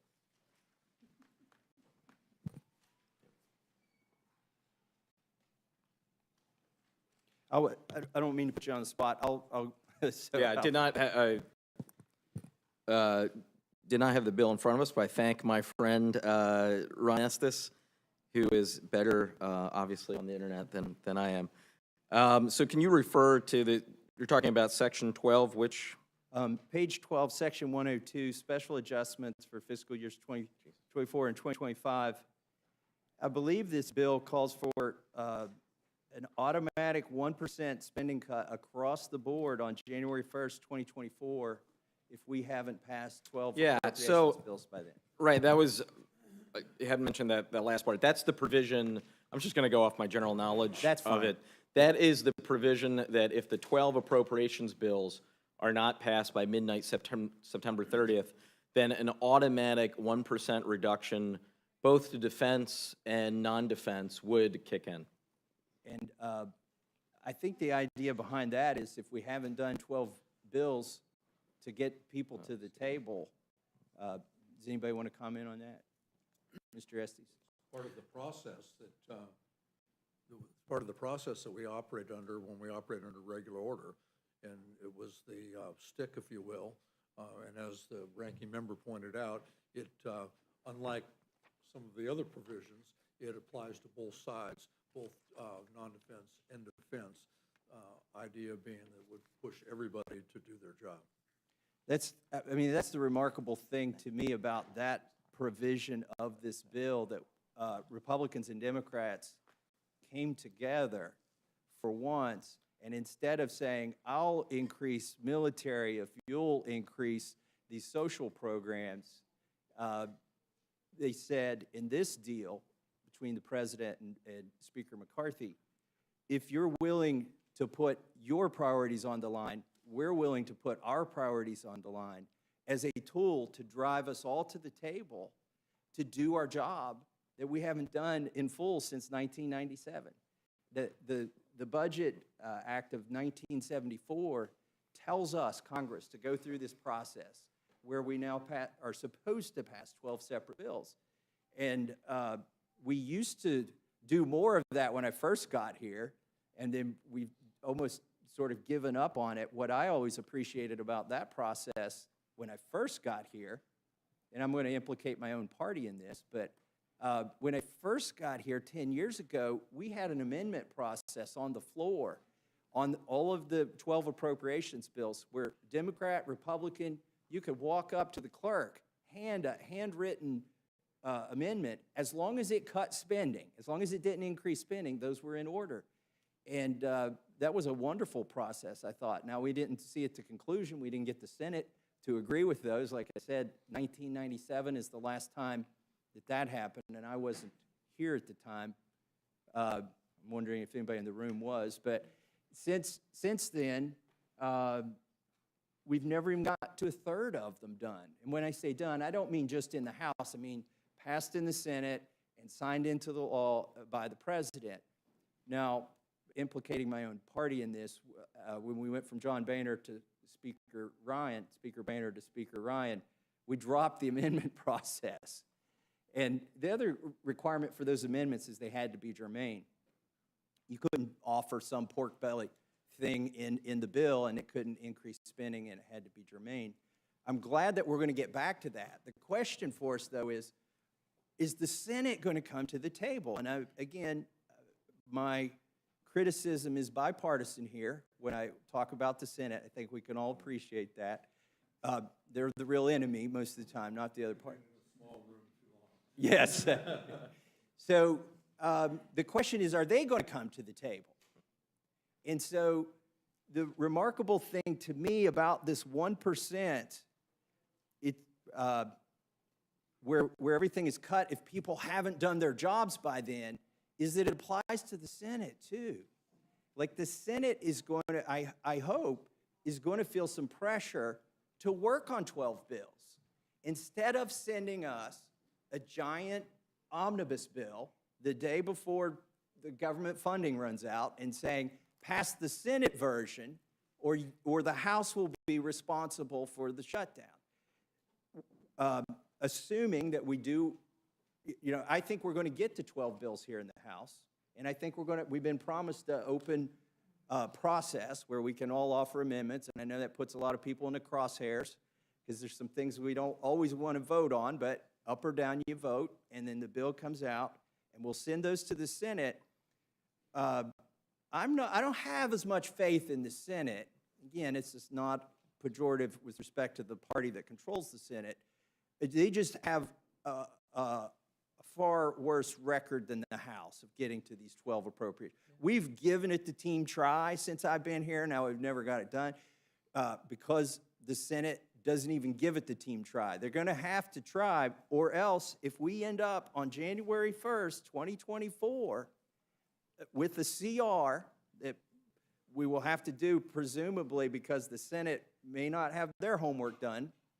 I hope after I give the speech, I do hope we get our homework done after implicating them. But, on January 1st, 2024, that's a 1% cut. And we can't sit here on that day and point fingers at the other party because we are going into this together. Assuming this passes on the floor, both parties have agreed. The pain will be to both sides. We're not taking hostages. You might consider this an abuse of the hostage by cutting it 1% or just. But I think that's important. I think it's remarkable that it made it into this bill. When we're talking about the Save, Limit, Grow, what was Limit, Grow, Save? I don't remember the name of the other bill. By the way, if you know me, I've never voted on a bill based on its name, so I don't remember the names. But while we're talking about differences, and I know a lot of people are disappointed, a lot of Republicans, maybe not Democrats, but a lot of Republicans are disappointed that many of the provisions in that bill, if not most of the provisions in that bill, did not make it into this bill. But there is one way in which I think this bill got better, and it is this 1% cut that we are all agreeing to if we vote for this bill, Republican and Democrat, come January 1st. If we haven't done our homework, and if the Senate hasn't done their homework, and if the president hasn't signed those bills, so everybody is going to be in this responsible for the outcome. And that is where the spending happens. Okay, we can try in the debt limit to say we're going to control spending. I mean, we're borrowing the money. This is like, I explained this on social media. This week, we're taking out a second mortgage to pay off the credit cards.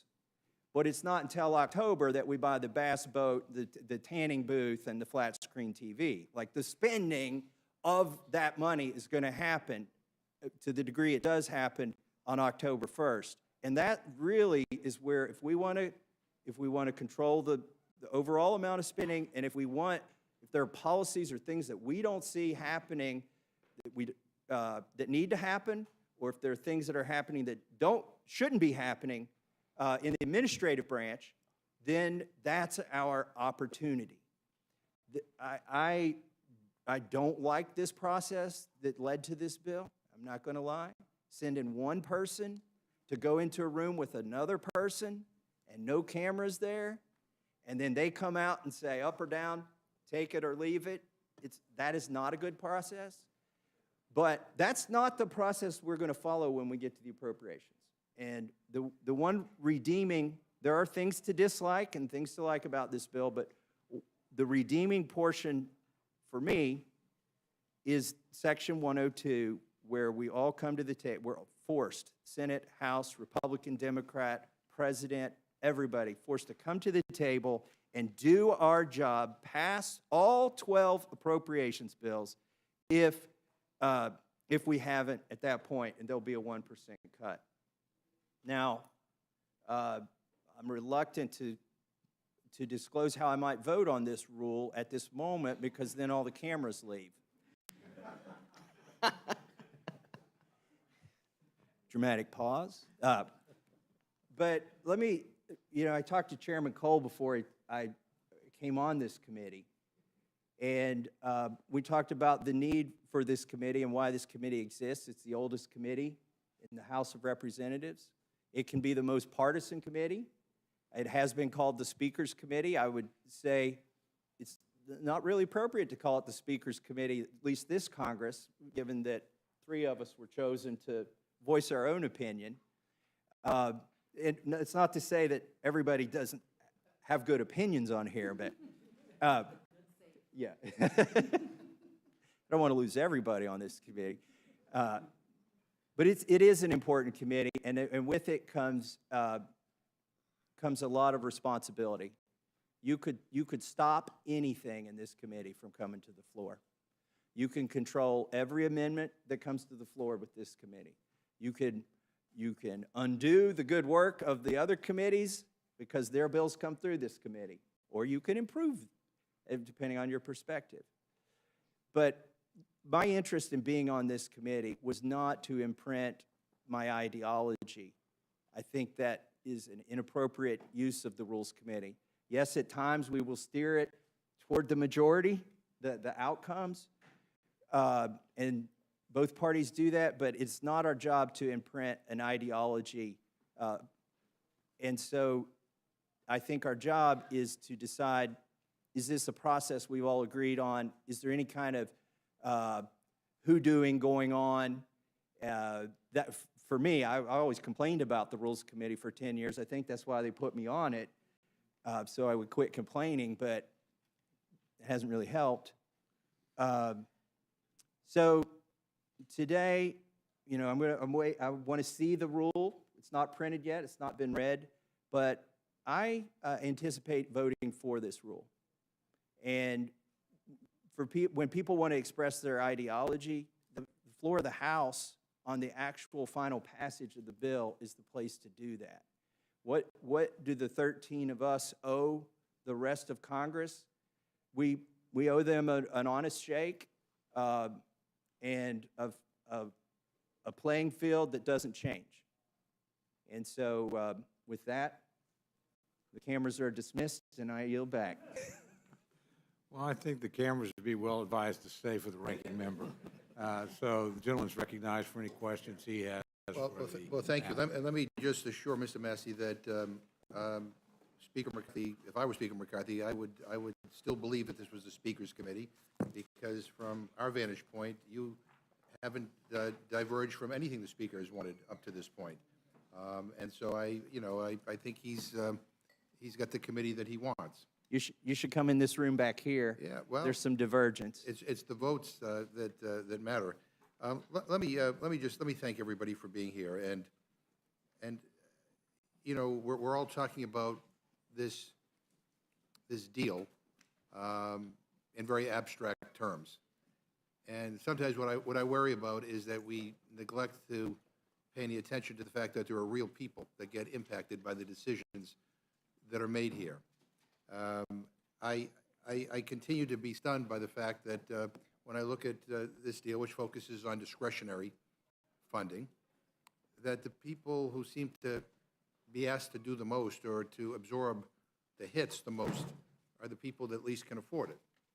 I mean, the military budget is part of this discretionary budget. It's over 50% of the discretionary budget. The United States spends more on national defense than China, Russia, India, Saudi Arabia, United Kingdom, Germany, France, South Korea, Japan, and Ukraine combined.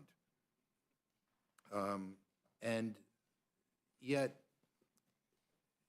if this moves forward, we see an increase in defense spending. I mentioned it in my opening remarks, I don't know how many of you saw it, I mean, the 60 Minutes piece the other day. I mean, we all know of the cost overruns in the Department of Defense, and we know, I mean, the idea that we're spending $10,000 for a $300 oil switch. I mean, it's been there for a long time, and yet we seem unable to want to grapple with that waste and those cost overruns. I don't know if it's the defense lobbyists or the campaign contributions or whatever it is, but somehow when it comes to the military budget, you know, not only are we not holding them accountable, but, you know, we say, we're going to increase it even more, we'll give you more. And I say that because, again, when I look at some of the items that are contained in this so-called compromise, again, I worry about, as I said in my opening statement, I worry about the most vulnerable people in this country, the people on food assistance. And there are some things in here that I give the administration credit for helping to protect certain groups of people who are veterans, those who are graduating out of foster care, people who are unhoused. You know, they're not subject to these new work requirements. And by the way, there's study after study after study that says these work requirements don't do what anybody says that they're supposed to do. Doesn't encourage work. It just makes people, poor people, poorer and hungrier. And I'd like to ask unanimous consent to insert in the record a dear colleague letter that we sent out, a number of us sent out, that details those studies. Without objection. I'd also like to ask unanimous consent to insert in the record a statement from the Center on Budget and Policy Priorities entitled Debt Ceiling Agreement Reflects Improvements over House Bill, but harmful provisions remain. Without objection. And one of the reasons why, in my opening statement, I made a big deal about the fact that there haven't been hearings held on what these new work requirements would do to people ages 50 to 54, was because I think sometimes we don't appreciate how complicated this population really is. Not everybody fits into a nice, neat category. And since this bill was announced, I mean, I'll give you some real-life examples, and if anybody wants to assure me that these people won't be adversely impacted, I would welcome that. But I heard from an individual who had back surgery and lost their job. This person can't work due to severe pain and is waiting to be approved for disability, over 50. Should that person lose access to SNAP benefits?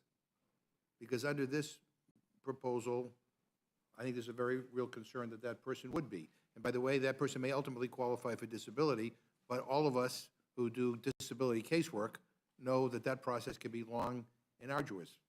But should that person lose the benefits? Or I have a mom who works part-time for under 20 hours per week as a teacher's aide. When her kids were younger, she needed flexibility to take care of them. Her kids are now older, they're no longer dependents, and she's now struggling to find a second job that has hours that allow her to continue working her primary job as a teacher's aide. She isn't getting a lot of responses to job applications, primarily because she's older and doesn't have the right skills. Does anybody think that that mom should, this working mom should lose her SNAP benefits? I mean, let me ask you another. These are real life stories. I mean, about the wife of a veteran who is having a hard time finding a job because she had hip replacement surgery a few years ago and continues to suffer quite a bit of pain. Under this bill, she would be at risk of losing her food benefit, which would impact the entire household's food budget, including the veteran.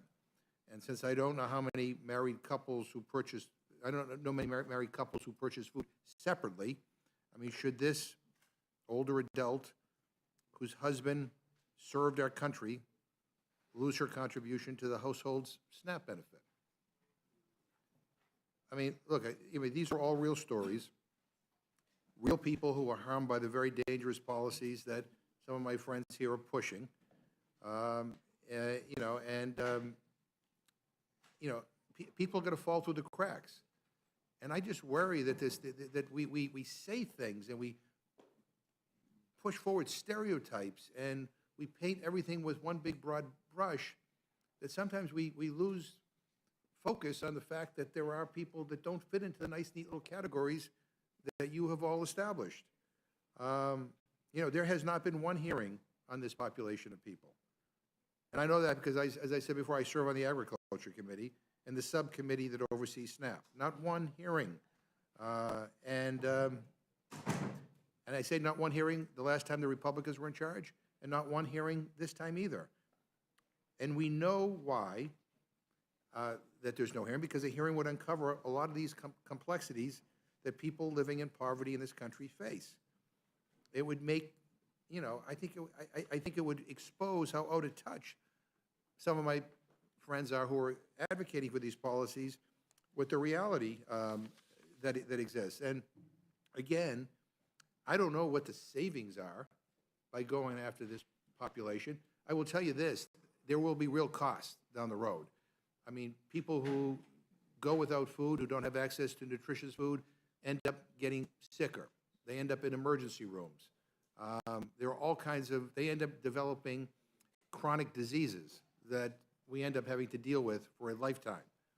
So, I mean, it's not like you're saving money, but we are doubling down on people in this country, basically saying somehow that they're the problem, that that's where the savings needs to come from, the people who are the most vulnerable people in our community. And again, it becomes even more difficult over 50. And it's harder to get a job when you're over 50. You may not have the skill set. Also, depending on where you live. If you live in a rural area that doesn't have public transportation, I represent communities in Massachusetts that are rural areas where there's no public transportation. You don't have a car. How do you get to a job training program? How do you get to, you know, the job that we all expect you to take when the benefits and the salary are not, you know, are not really much of anything. And so I don't know what anybody wants to comment, but it's like, you know, we've made all these statements, we have all these new provisions, and none of us have done the due diligence to find out whether anybody will be adversely impacted. And I just don't know how we can feel comfortable moving forward when, I mean, we haven't even done a hearing on this stuff. I don't know if anybody wants to say anything, Mr. Thompson? I do. You're absolutely correct in every point that you made. I just want to emphasize the fact that we're here on a compromise bill, and we can't lift people out of poverty, and we certainly can't make sure everybody has the food that they need if we allow economic apocalyptic outcome that we would see if we don't do this compromise. If we allow the economy to crash, nobody's going to get lifted out of poverty, and nobody's going to get anything to eat. This is a compromise bill. Yeah. And we've all four of us, and all four of us came here to this committee to talk about that compromise and how important it is to avert an economic disaster. And that's what it does. And I appreciate, but you're spot on. And I appreciate that, and we all want to avert an economic disaster. It just seems like, why do we have to avert an economic disaster by disproportionately burdening the most vulnerable? I mean, why can't we have a provision saying no more $10,000 oil switches for the Pentagon, or that we, you know, or that we need a stronger audit of the Pentagon to make sure that we are not wasting all this money, you know, on cost overruns on things that contribute nothing to our national defense. And yet, I mean, we have expanded work requirements, which we know don't work, and we have done it to a population that is particularly vulnerable. And it's just kind of rotten that, you know, that the people who least can afford to bear the burden of this agreement are the people who do. Yeah, I mean, we should be able to solve the this crisis, be able to lift the debt ceiling without increasing hunger in this country. We ought to be able to do it without making poor people poorer. We ought to be able to do it, without, I mean, these cases that these are real-life cases, and quite frankly, when this becomes the law of the land, these people are going to lose they're not going to get they lose their benefits. And I don't think any of us really want them to. I hope we don't. But that's kind of where we are. And so I appreciate, we'll see how all this plays out, but, look, everybody here wants to avoid a catastrophic default on our debt, But at some point, we have to stop going along to get along and allowing poor people and vulnerable people and people at risk always being the ones to say, okay, you're the ones who are going to take the hit. I just think that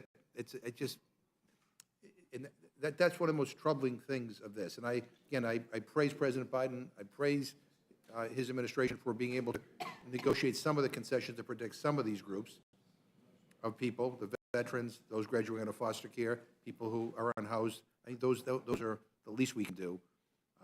But I just worry in practice, we're going to see hunger increase in this country. Ranking Yeah. member. Yes, I yield to the gentlelady. One of the things that really is disturbing about what we're doing when we are trying to blame those who have fallen into a place of having hunger, and is that when you start cutting people out, we're not going to start putting them back on. So when we're in this point now where there's a certain sense of meanness, I mean, what you're pointing out when you think about the people you've talked to is that as the elected leaders, we are there's something that is distasteful because it feels mean. And sometimes it's really hard, and it's really hard to start saying that was wrong and to get these people back on so they're not hungry in America. I mean, thank you for raising the individual cases and what it looks like on the ground. Yeah, I know, and Mr. Smith, one of my heroes was your predecessor, Bill Emerson, a Republican, who did an awful lot working with people like Tony Hall and others to try to combat hunger in this country. And I think, sometimes I think it's always amazing to me that given the number of people who are food insecure and hungry in this country, that it's not a bigger deal here in Congress. But let me just end by repeating what I said in my opening statement. Again, we don't hold the Defense Department accountable for cost overruns. We just, keep going. Yet we are doubling down on poor people. And, national security means more than the number of bombs and bullets we have. It means whether people have access to adequate nutrition. It means whether they have a roof over their head. It means whether or not their kids can get a decent education, whether they live in an environment that's not polluted, whether there's some hope for the future, they can retire with some sense of security. And I think we need to keep that in mind as we move forward. But I have no further comments. I thank the chairman for yielding, and I yield back. Thank you very much. The gentleman from South Carolina is recognized for any questions he cares to ask. Oh, I'm sorry. No, you did not lose your place. I apologize. Distinguished ranking member, our vice chairman of the full committee. Whatever. Burgess, you're recognized. It's been a long day already, and I don't want to prolong things too much.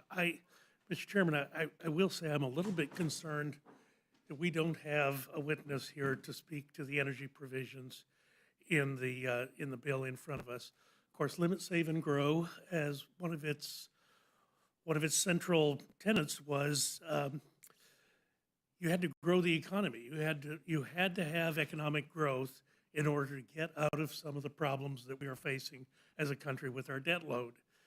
And part of the Limit, Save, and Grow Act was H.R. 2, which had come through the Energy and Commerce Committee, the Committee on Natural Resources, and had been very carefully constructed, and particularly the permitting reform that was that was placed into HR 1 was so critically important that if we don't have the permitting reform, we are not going to be able to produce the energy that will allow us to have the economic growth that we all know is necessary to get us out of the current debt crisis. Now, there is some language that is similar, different but similar, that is in the current legislation before us.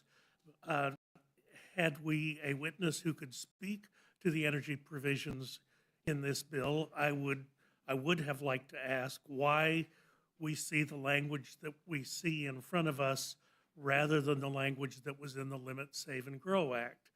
Limit, Save, and Grow Act identified a lead agency that would be responsible for shepherding projects through the NEPA process.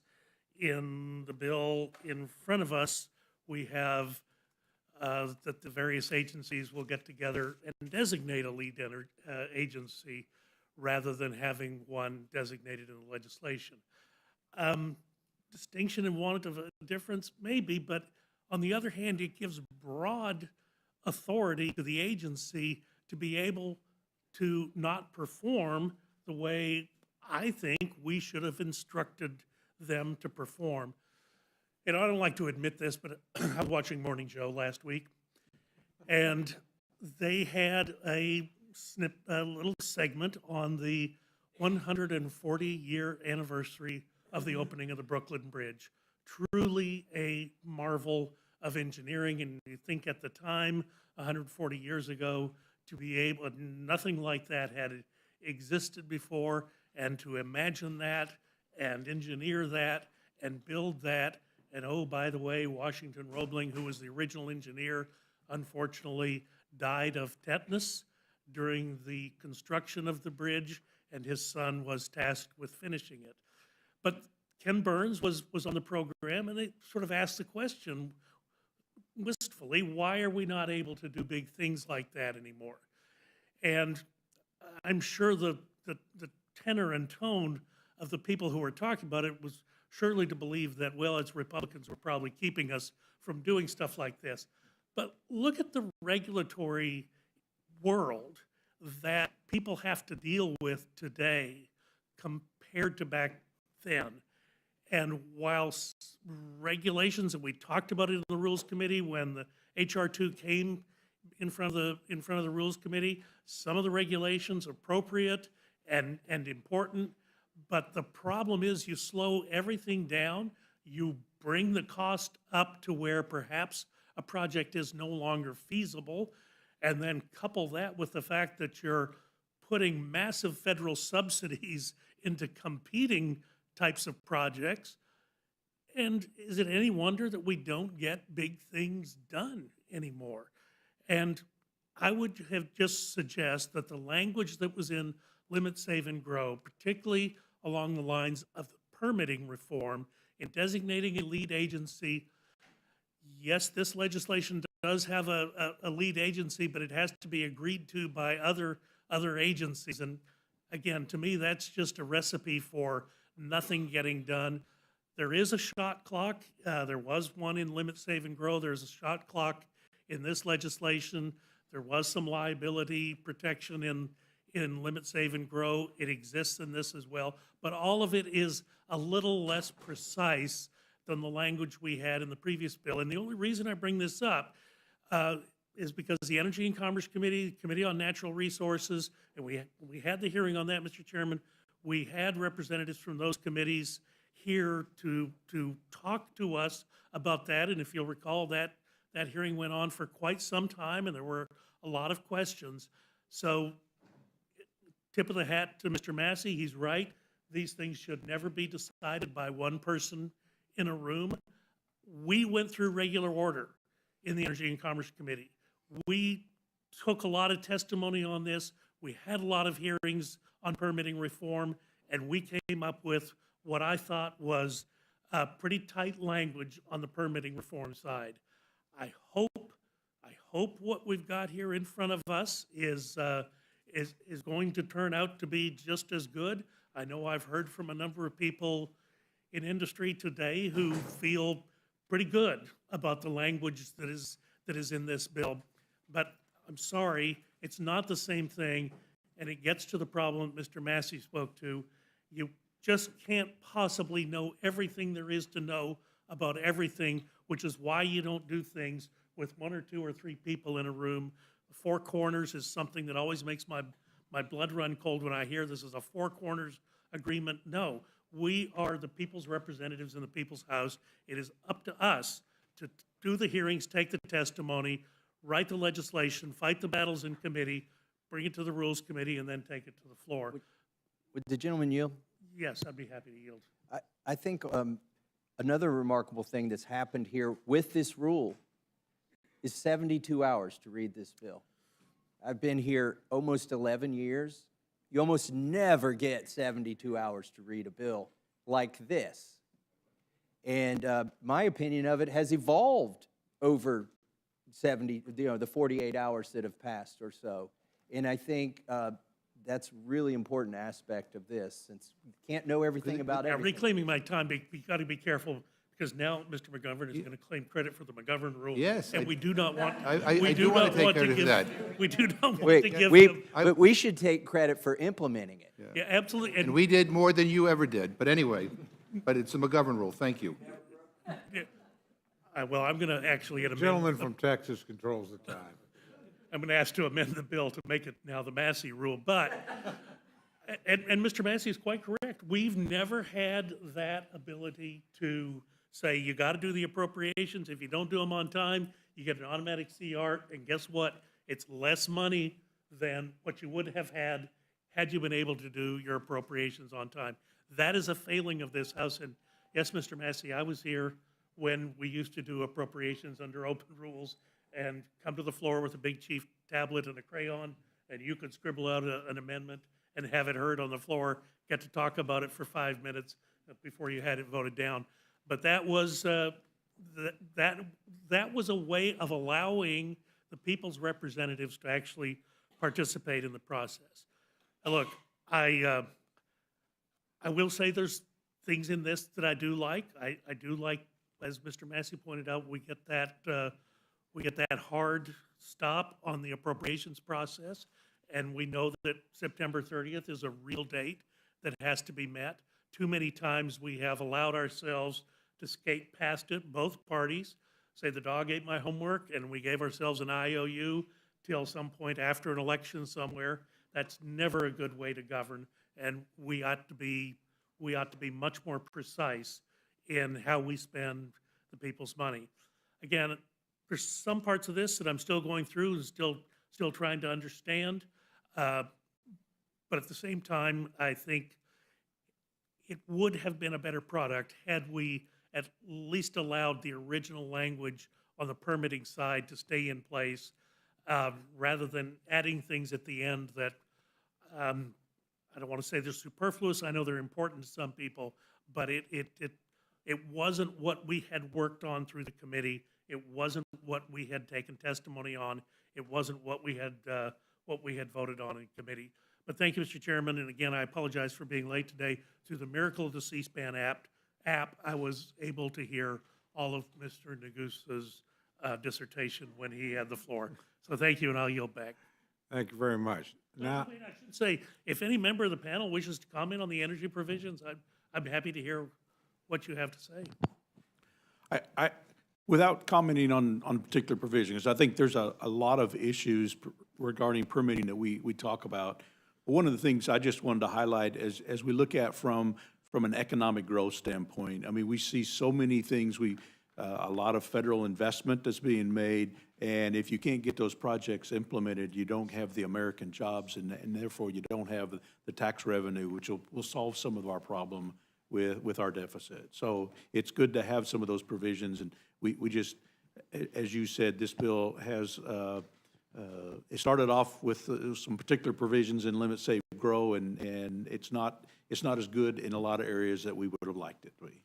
Well, without a robust energy sector, it is hard for even someone as capable as the American farmer, it is hard for them to overcome all the obstacles that we put in their way. And as the famous Charlie Daniels song says, if the man don't work, the people don't eat. Thank you, Mr. Chairman. I'll yield back. Thank you very much. Gentleman from South Carolina is now recognized for I any won't questions. belabor, I won't belabor the point. We've been here a long time. Let me just say, Mike, I echo a lot of your opinions. I'll be a little bit stronger, though. This bill is smoke and mirrors. You know, never are we talking about the interest on the existing debt. Forget everything else. $32 trillion, $1 trillion is $30 billion if you a 3% interest rate. $1 billion.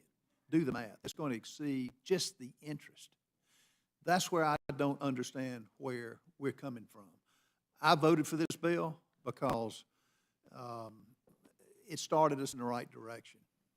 But, you know, to solve the problem with this bill, I get why the Democrats are voting for it.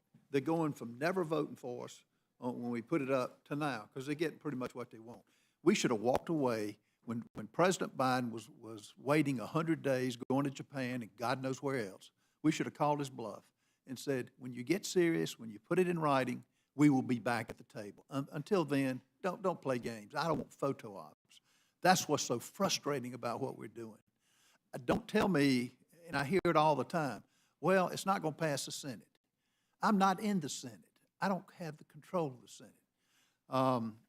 Well, we'll do it tomorrow. Today, this is today. This is our shining moment to face it. The reason the voters kicked the Democrats out is for mismanagement. Granted, it's a small majority, but we got the majority. We can do it. And to back up on, and Chairman, Jason, I agree, it was a good first start. We gave it all away. I don't buy Janet Yellen for a minute. She's changed the date 3 times, and I told the chairman this. She changed the date. The D-Day is June 1. No, it's June 5th. No, it's June 8th. I mean, give me a break. I was born at night, but not last night. And, you know, when I see us giving a rogue administration what he's done on this for our country, I don't know how we walk it back. Mr. Governor, I like you as a person. When I hear you talking about help the poor, help bring people out of poverty, what about those poor people coming over the border that are being massacred every day from starvation? What about the children that have fentanyl is killing them, 100,000? Where's your meetings on that? Where are the hearings? What about those people? What about, I'll give you. You're in charge. We don't get to call hearings here. You do. No, you can bring them up. And this didn't start. This started under the Biden administration. The Pelosi wouldn't bring it up because she just, I guess, wants to ignore it and get as many people in here on the public dole. But no, this is a smoke and mirrors. That's my real issue with it. If we really were serious, we would stick to this. It's not that much. And Chairman Smith, I guess the linchpin for me is when we gave this administration no limits on the debt. He could go to any limit. He could go to any amount he wanted. We had $1.5 trillion until March of 24. Now we're giving him till 25. I don't understand that. The only people happy with this are China, who is continuing to buy debt, and then the Biden administration, which is going rogue on spending at every level. We spent $10 trillion in 2 years. So why are we not? Am I missing something? Representative, the bill increases the debt limit to a date and not an amount. Where the debt is created is by what Congress appropriates. And so as we move forward in appropriations, whether it's the discretionary spending or whether we do changes to the mandatory spending, will all rest on future Congress activity. All this bill does is state the date as January of 2025. Does it not concern you? He stated his position, the president has. Clean debt limit, no cuts, not $1. Are you not worried about what this administration will do? And I get it goes through the Appropriations Committee and has to be approved, but we lose our leverage by just putting an unlimited amount. Do you agree or not agree? I think it's about Congress holding the purse strings, and one provision in this bill that I think really helps hold the administration accountable is the pay-go for the administrative activities. Just in the president's done over 500 different executive actions. We did a calculation when I was the budget ranker of 6 of those 500, just pick 6, and it cost over $1 trillion. And under the provision that's in this bill would prevent that. And so that is extremely important in helping going after our debt. And, you know, of course, I would like to go a lot farther, but that is definitely a step that's helpful. Let me ask you this about pay-go. There is a provision in this bill that lets the OMB director pretty much waive the pay-go rules. How are we getting around that? Yeah, that's a provision that, like I said, I wouldn't want, but for the first time in the history of America, pay-go administratively is now going to be in statute. I was very, very glad that President Trump did that by executive order. It's good to have this in statute. And, you know, in Congress, and just in government period, sometimes you got to take baby steps instead of getting everything that you want. And this bill is clearly not everything that I want by any means. I want a lot more, but it's definitely way better than that blank check debt limit that the president was pushing. I guess I'm asking, with pay-go is in words, but OMB, who answers to the president, can waive it. So how does that put the teeth in it? And OMB also answers to Congress, who funds them. And so Congress will also have a back check to make sure OMB is following the rule of the law. Or we can zero out their budget. That's what you do in an appropriations process. Well, I can tell you and I like the 1% cut, you know, as a lever. But think about what, and Thomas brought this up, in the business arena, is that really a punishment if you tell the business, we're going to really punish you, we're going to cut it, your business income 1%, but we're going to leave 99% intact? What kind of insanity is that? I mean, you cut only in government can you not cut 1%. You ask that family that's being cut far more than 1% with what they're paying for gas, with what they're paying for food, with what they're paying for housing. It's a complete joke. In the first 2 years of the one-party Democrat rule with Nancy Pelosi, Chuck Schumer, and Joe Biden, with their $10 trillion increase in new spending, it led to the highest inflation in a generation. 14.9% inflation has gone up since Joe Biden's taken the oath of office. So that means every American, every working class member has lost 14.9% cuts because they have to pay more to put food on their table, clothes on their backs, and gasoline in their cars. So all self-inflicted. very, very, very tough. Self-inflicted. Well, you know, as we debate each item, and I'm not going to bore you with going down through them, but I am amazed on the work requirements. You ask the average business family, business, boy, they're really tough, 20 hours a week, some of it voluntarily. And Ron, I don't understand. I mean, yes, we got it in TANF. Yes, we got it in SNAP. But, oh, by the way, Medicaid, taking it out. Because Ms. McGovern says work doesn't work.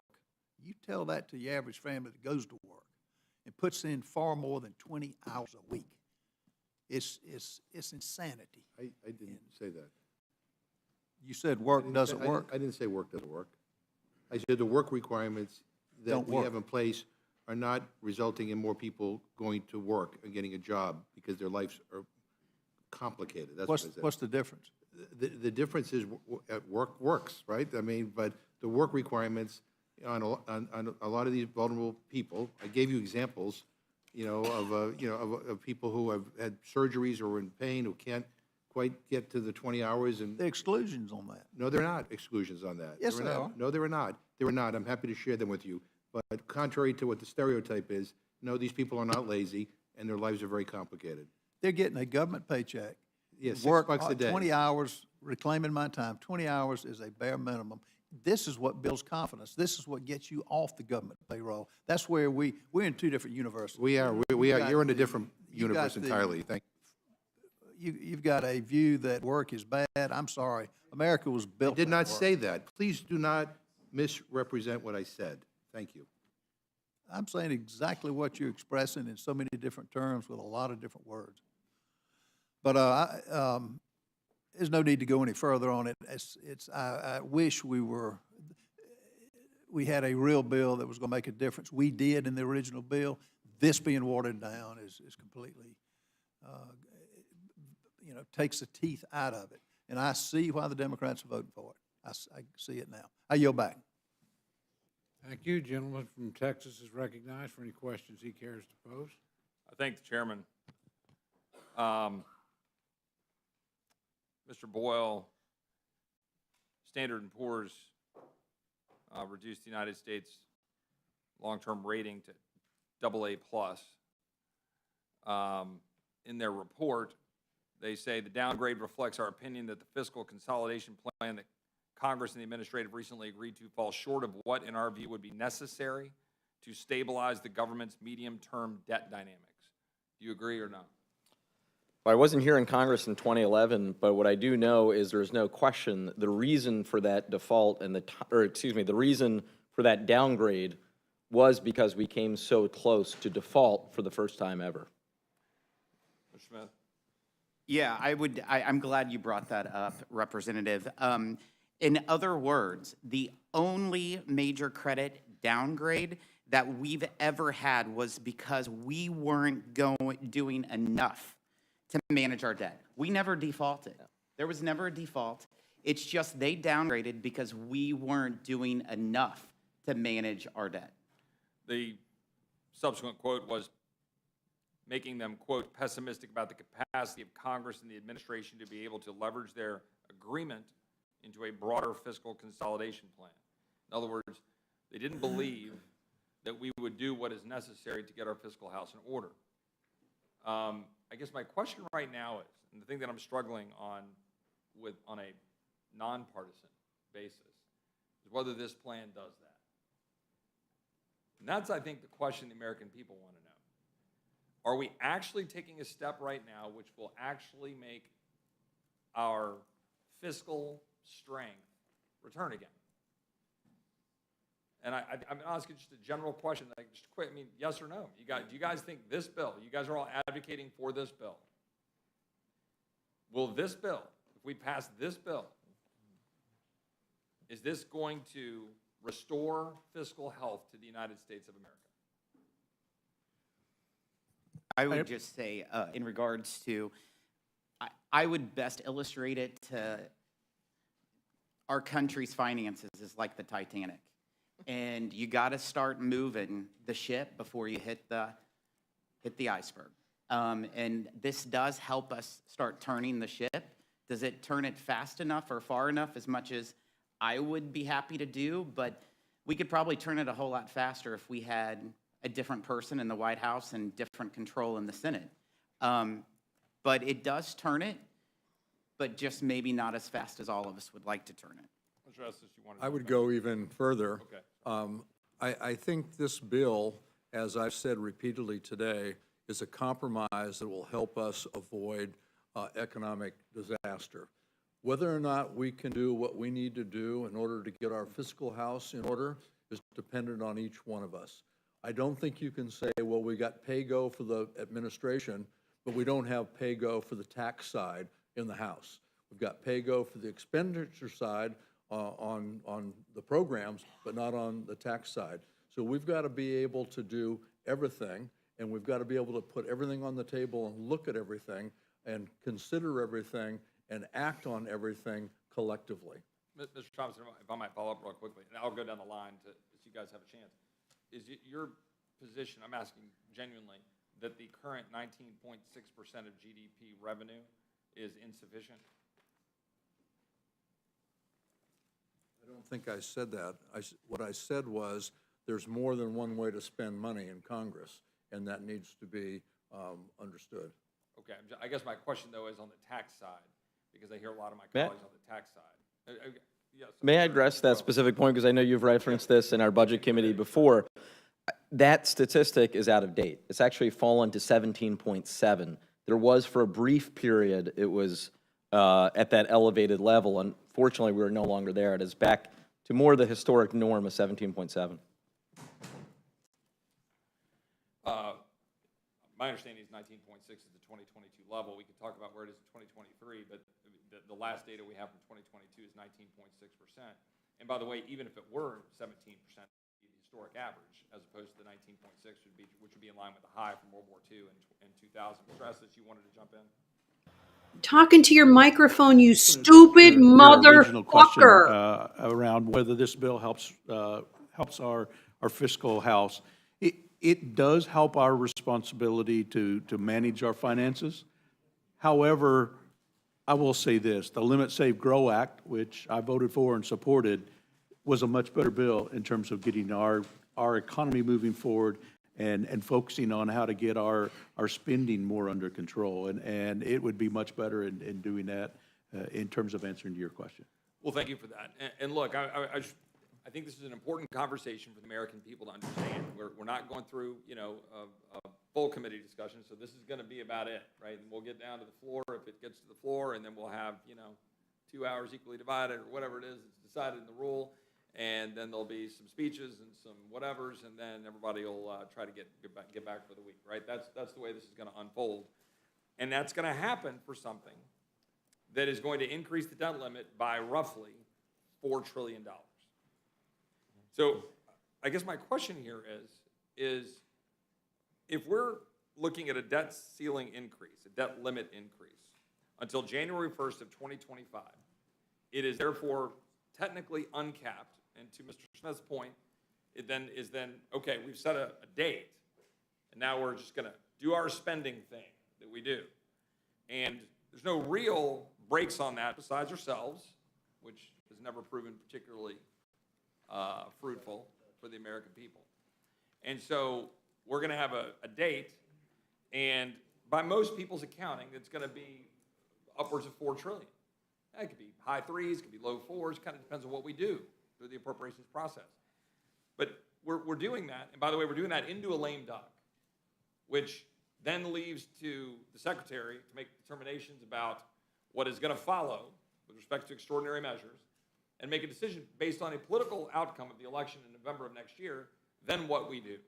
So we're setting this up for the classic Washington Christmas timeframe, end of the year, middle of a lame duck, not the kind of thing you would think we'd be doing. And the reason I started with that Standard & Poor's question, trying to calm things, trying to demonstrate a resolve to actually put our hands around this problem. Now, mind you, we barely touch anything in the mandatory world in this deal. We should, of course, be addressing mandatory spending as a conference and as a Congress. We're not really. To the extent we were going to, with Medicaid, we didn't. We walked away from it, right? In terms of work requirements on Medicaid and trying to deal with it, but we walked away from it. But okay, so we're not doing that. I think my question here is it your all's best guess that our debt to GDP ratio will be higher or lower on January 1st, 2025 than it is today in light of this bill? Any of the witnesses? Are we going to have a higher or lower debt to GDP ratio in January 1st, 2025? And not with a dependent on how we appropriate answer, but what are we actually going to end up with? Well, Representative, the debt, the credit card is maxed out based on how Congress spends money. And so clearly that is the number one factor of how much debt is added to. But I will say this, that this bill will make sure that our debt to GDP ratio is better off than a blank check debt limit increase, which President Biden and the House and Senate Democrats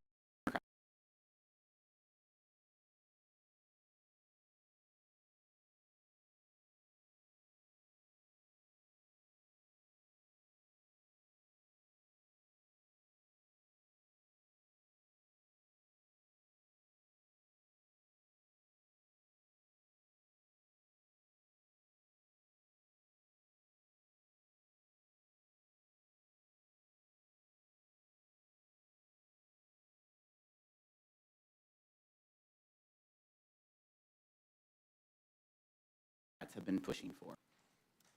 So we agree that this is about prospective spending. Because I've heard a lot of folks talk about it being, making sure all this is about default. We're always talking about paying our bills. This is really about increasing the credit card for, generally speaking, prospective spending. Part of this is not just about the number change or the date change that would then increase the debt $4 trillion. It's obviously got some spending restraints in place. Now, we've tried this before. To the best of my knowledge, and let's see if I'm incorrect, there are 2 years of actual caps, 4 years of targets. The targets really don't do anything. So we have 2 years of caps, and those 2 years of caps would, in year one, to the best of my understanding, result in a $12 billion discretionary cut on paper. Do we agree with that number, that it's a $12 billion discretionary cut? For 2024. For 2024. Yes. So a $12 billion discretionary cut. But one thing that I think is important in that is you also have the COVID rescissions, which are $28-29 billion. However, $6 billion of that was actually rescinded. $22 billion was, to the best of my understanding, split into $11 billion in 24 and $11 billion in 25 and put over in commerce, and is sitting there able to be spent. Now, again, according to appropriations, but also not with respect to the cap. So we talk about a $12 billion cut, but you've got these rescissions that we're saying we're saving, the COVID rescissions, and we're taking 11 or 12 billion and putting it over in commerce. Do I have that correct, to the best of our knowledge? Any of the witnesses, can they speak to that's over in commerce? I don't know where the money that went into commerce, for those two categories in commerce, came from. Okay. Whether that came out of the COVID money or what that was intended to come from. Thank you, sir. Thank you, Congressman Estes. My understanding is that it was, in fact, from that pot of COVID money that $22 billion was divided into two, and that's $11 billion per year. My point of that is, depending on how you view these numbers and the fact that that doesn't apply to cap, I would argue that you're not necessarily seeing that $12 billion cut. This is why I have been saying to some degree in the public that this is effectively a spending freeze. So we can quibble over it, and at the end of the day, $12 billion represents what? 0.75% of the $1.6 trillion, roughly? So at most, we're talking about is about a 0.75% cut in 2024, but we have these COVID rescissions that we're moving around putting our COVID. So from my standpoint, when I analyze this for the American people, I view this as effectively a spending freeze, 2 years. You get a 2-year spending freeze, but that is off of the post-COVID spending. So we're still tracking post-COVID spending as where we're starting from. And right now, we are now spending almost 50% more than we were at the beginning of COVID. So we've gone from, 4 trillion-ish to 6 trillion-ish or something along those lines. And in a post-COVID environment, we're now going to say we're freezing spending. So we're, as some articles have said, bending, the curve down. So we're bending the curve down off of the higher COVID levels of spending in order to extract an agreement to push the debt ceiling all the way to January 1st, 2025, in the middle of a lame duck, which by most accounts would amount to maybe 4 trillion-ish of increase. And I'm trying to figure out how that's good for the American people. That's what I'm trying to figure out. That's not exactly ratcheting back our spending. This is like watching the Indy 500 on Sunday, and like you're going 240 down the stretch, and you're going, oh, the curve's coming up, and I'm just going to let my foot a little bit off the gas. But you could go barreling right through the curve, right into the wall, and that's what we're doing. We're not making the substantive transformative changes necessary. We already acknowledged here, I think on a bipartisan basis, we're not touching mandatory spending in any significant way. I actually am fine with that in the current circumstances of this political environment, but I think we ought to be on a bipartisan basis actually sitting down to roll our sleeves up and address mandatory spending. Unfortunately, my colleagues on the other side of the aisle, their only response ever to that is taxes. Literally, that's the response. Say, okay, well, let's talk about all that. Let's talk about overall revenue to the Treasury, and then talk about what we're going to do to reform mandatory spending. But we don't ever do that. But put that aside. In discretionary, we're talking about a freeze in spending post-COVID. And I think that I think is what a lot of the American people are concerned about. To the extent that I'm trying to put any meat on the bone of what my friend from South Carolina said about smoke and mirrors is, oh, these cuts, we're going to save $2 trillion over 10 years. Well, when the CBO says that, and I think this is correct, right, they are assuming that we're going to spend at those levels that are capped and the targets, which are not, of course, in law. They're just targets. So the $2 trillion is, like most things in this town, a fiction. It's just saying, well, if you guys do something remotely responsible like this, you'll save $2 trillion.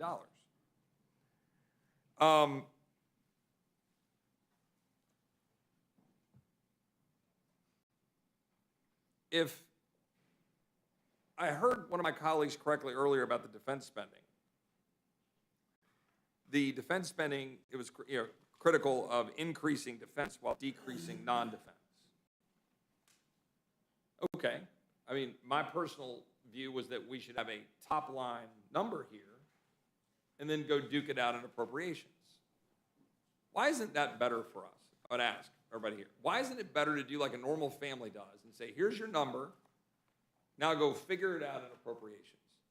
Because I think one of the fundamental problems we have in this town is we keep playing games with these bifurcated caps.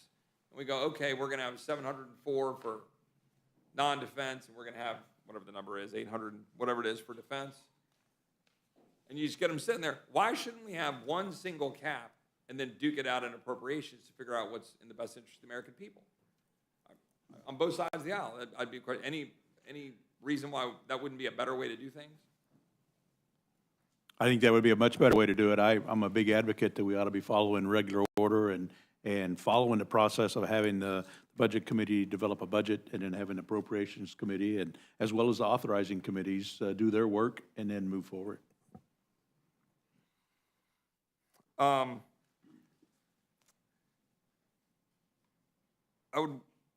A question that came up when I was trying to look through this, and again, to Mr. Massey's point about trying to figure out how great it is, we've got 72 hours to review the bill. We're actually having time to actually go through it and find stuff in the bill. Even though it's 100 pages, it touches thousands of pages of code and complicated issues, so you got to go through and figure it out. And I still don't know all the answers to all this stuff. I'm trying to figure it out. 3 degrees, and they're pretty useless at this point trying to sort through all this stuff. But right now, the claim is that it provides just $704 billion for non-defense. But if I understand things correctly, the agreement is such that 2 things are true. One, I already pointed out the COVID money, that there's $22 billion, I think spread out over 2 years, sitting there to be able to be applied back to backfill some of the NDD spending. So again, this $40 billion reduction in non-defense discretionary spending can in fact be backfilled by the COVID dollars. The second issue is that I believe there's IRS money that if it were to be claimed, in addition to the $1.4 billion out of $80 billion of IRS money that has been set aside this year, leaving $78.6 billion of the IRS expansion to go after poor and minority at a 3 to 5 times greater rate than they do everybody else, that if we're not going to go pull out the rest of that IRS money just because we should get rid of it, instead what we've said is no, we'll allow $20 billion of that to be set aside to then go out and then again backfill non-defense discretionary.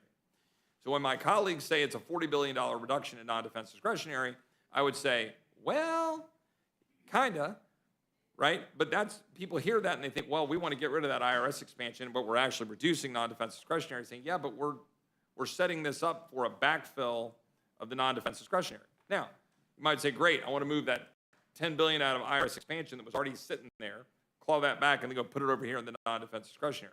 Am I missing anything in all of this, or is that an accurate reflection of what we think is actually in the bill? Do we know? Again, I'm asking, we're trying to figure all this out. You guys know?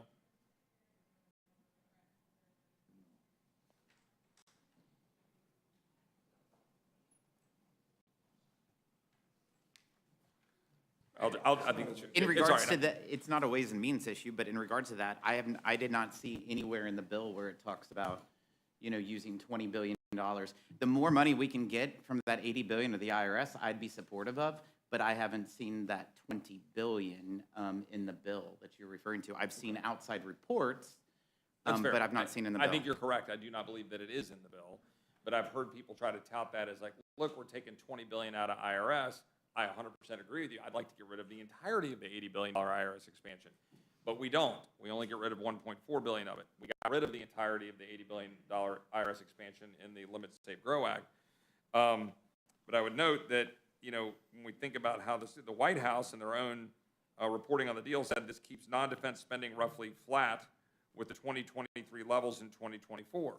When you factor in agreed upon appropriations adjustments, in 2025, it increases the non-defense spending levels and the defense spending levels by 1%. Now, is that true? That was the White House statement on the deal. Mr. Thompson or Mr. Bull, do you know if the White House is correct that they say the deal keeps non-defense spending roughly flat with the 2023 levels in 2024 when you factor in agreed upon appropriations adjustments? I'm trying to square that with the claim that it's a $40 billion reduction in non-defense discretionary. I'll say that is my understanding. I think you even cited the statistic when you add it all up. You're talking about a hair under 1%, maybe 3/4 of a percentage point. That's my understanding as well. So I'm still not 100% clear whether the White House is correct in their characterization of it being flat or whether we're correct in saying it's a $40 billion reduction in non-defense discretionary. Either way, I've got concerns about the overall spending number, but that's part of the problem with these kinds of efforts when we do a deal over a week on a Memorial Day and we're coming back and trying to figure it out. I am correct that the White House has called the 4-year targets, quote, non-enforceable appropriations targets. Do we agree that they're unenforceable? They're just 4-year targets that could be written on the, you know, whiteboard in my office. I mean, so the question on the IRS, it does, to the best of my knowledge, leave 98% of the $80 billion IRS expansion intact, taking only $1.4 billion out of it. Do we agree that minority taxpayers are 3 times as likely to be audited by the Internal Revenue Service as other taxpayers, Mr. Smith? Yeah, the data has showed that minorities have been audited by a higher percent. And that CBS reports that the IRS audits the poor at 5 times the rate of everyone else, analysis finds. In other words, rich people have lawyers. Yeah. All right. Yeah, If Mr. I might, Bull, I would point out, even though this has gotten badly mischaracterized, a big reason why Democrats fought for, and I voted for, increased funding for the IRS, well, 2 reasons. First, as President Trump's own IRS commissioner testified to us when he was front of Ways and Means a couple years ago, the IRS workforce is so reduced compared to where they were 10 years ago, even just getting answers to the 1-800 number is almost impossible. Perhaps you're experiencing the same thing in your constituent service offices. One of the big complaints we have, and I have 3 district offices, and we process a lot of casework, dealing with the IRS has become a real challenge, just getting inquiries answered. And that problem has only gotten compounded since COVID. So that was the #1 reason for increased funding for the IRS. The second is exactly what the gentleman highlighted. It is cheaper for the IRS to audit low-income taxpayers because their tax returns are not nearly as complex as those in the wealthiest 1/10 of 1%. That wealthiest 1/10 of 1%, if I can just finish, have much more complex returns that require more agents, and particularly agents with real accounting expertise. That's wrong, and that's part of why we did need to boost funding for the IRS so they can bring more fairness to the system. That's fine, but wouldn't the answer be, 1, to simplify the code, and 2, to make sure that the IRS is doing what they need to be doing efficiently? Now, I say this as a conservative whose dad worked for the Internal Revenue Service for 20 years. Actually know quite a bit about the Internal Revenue Service, inside and out. Mr. Smith, do you have a response to that? Yeah, I will just say in the Limit, Save, Grow Act, we rescinded $72 billion. We left $8 billion of the $80 billion that the IRS highlighted for customer service and for updating the technology. So Republicans made that as a priority of technology, customer service, but we wanted to eliminate the $72 billion. The bill, as we said, rescinds the $28 billion of COVID funds. I'm correct, though, that it leaves a significant chunk of the COVID funds intact, as opposed to rescinding all of the COVID funds. Again, we've had hundreds of billions, trillions of dollars of COVID funds. A remaining $50 billion is left, and we couldn't even rescind all of that. We rescind $28 billion, but we leave billions untouched. Some of the examples of funding left untouched include billions for things like vaccines, testing and mitigation, and genomic sequence and surveillance. The Limit, Save, Grow Act would have rescinded every single remaining dollar of COVID. I'm correct, right? We do not rescind every single dollar. We leave some intact. Is that right? Yeah. Yes, that's right. Thanks, Mr. Estes. Student loans. This bill, to the best of my knowledge, simply restarts student loan repayment payments after President Biden had frozen payments.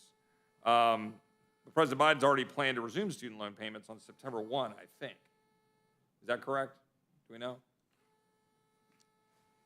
It is September. I can't recall if it's exactly September 1st, but it is September. So we're completely relying, essentially, for those of us who believe that the student loan bailout should be rescinded, we're relying on the United States Supreme Court to overturn, effectively, the $500 billion student loan bailout. So whereas the Limit, Save, Grow Act had put that 400 and something billion, almost $500 billion, they had taken that out, and we'd eliminated that deficit in 2023, and then no longer made it to where the veteran will have to watch someone who did not sacrifice for this country get the same benefit he or she does under the GI Bill, and the plumber without a degree will have to subsidize his neighbor's master's degree. In gender studies, the Federal Reserve found that the average tuition increase associated with expansion of student loans is as much as 60 cents per dollar. According to the Brookings Institution, households with graduate degrees held 56% of outstanding education debt in 2019. 87% of Americans do not have federal student loan debt.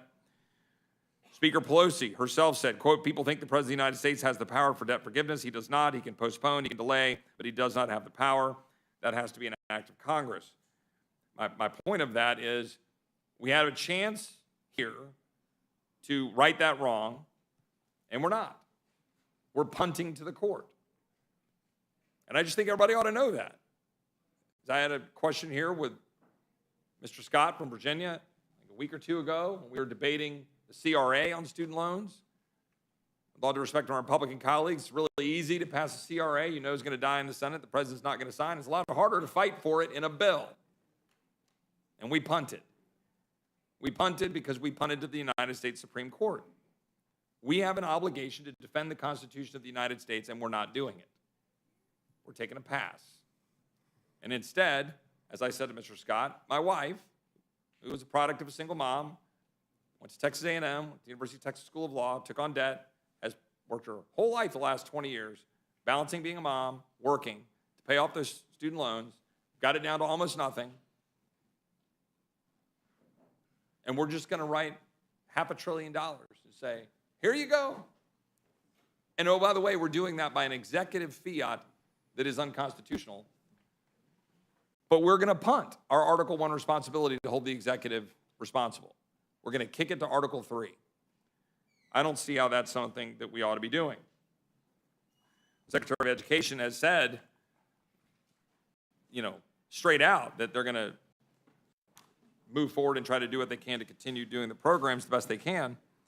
The work requirements. The bill contains work requirements that do not include Medicaid. Is that correct? That's right?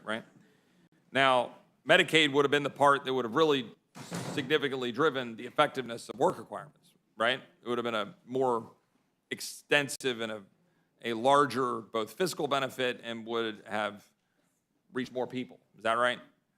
But the administration fought us on it, and we took a deal that didn't include Medicaid work requirements. So all this bill does, to the best of my understanding, is increase the upper age limit for existing work requirements for SNAP from 49 to 54, which, yeah, I'm in favor of that. But it strikes me as hardly something that we should be trumpeting as some massive reform with respect to work requirements. relatively speaking, minor tweaks to the TANF program. There's a number of exclusions that are included, for better or worse, but the fact is, in terms of the total application of numbers, you know, it's going to be, I don't know, 150-something thousand people by the time you net out exclusions out of the people that are added. Strikes me as a whole lot of bluster and a whole lot of discussion for, quote, work requirements in a bill that's going to increase the debt ceiling effectively $4 trillion. I would note that OMB Director Shalonda Young said, quote, "We're not going to compromise our values, our work reforms. They are in the bill, but mind you, we've got new exemptions in the bill. There's clearly an effort by the administration to not want to apply the work requirements."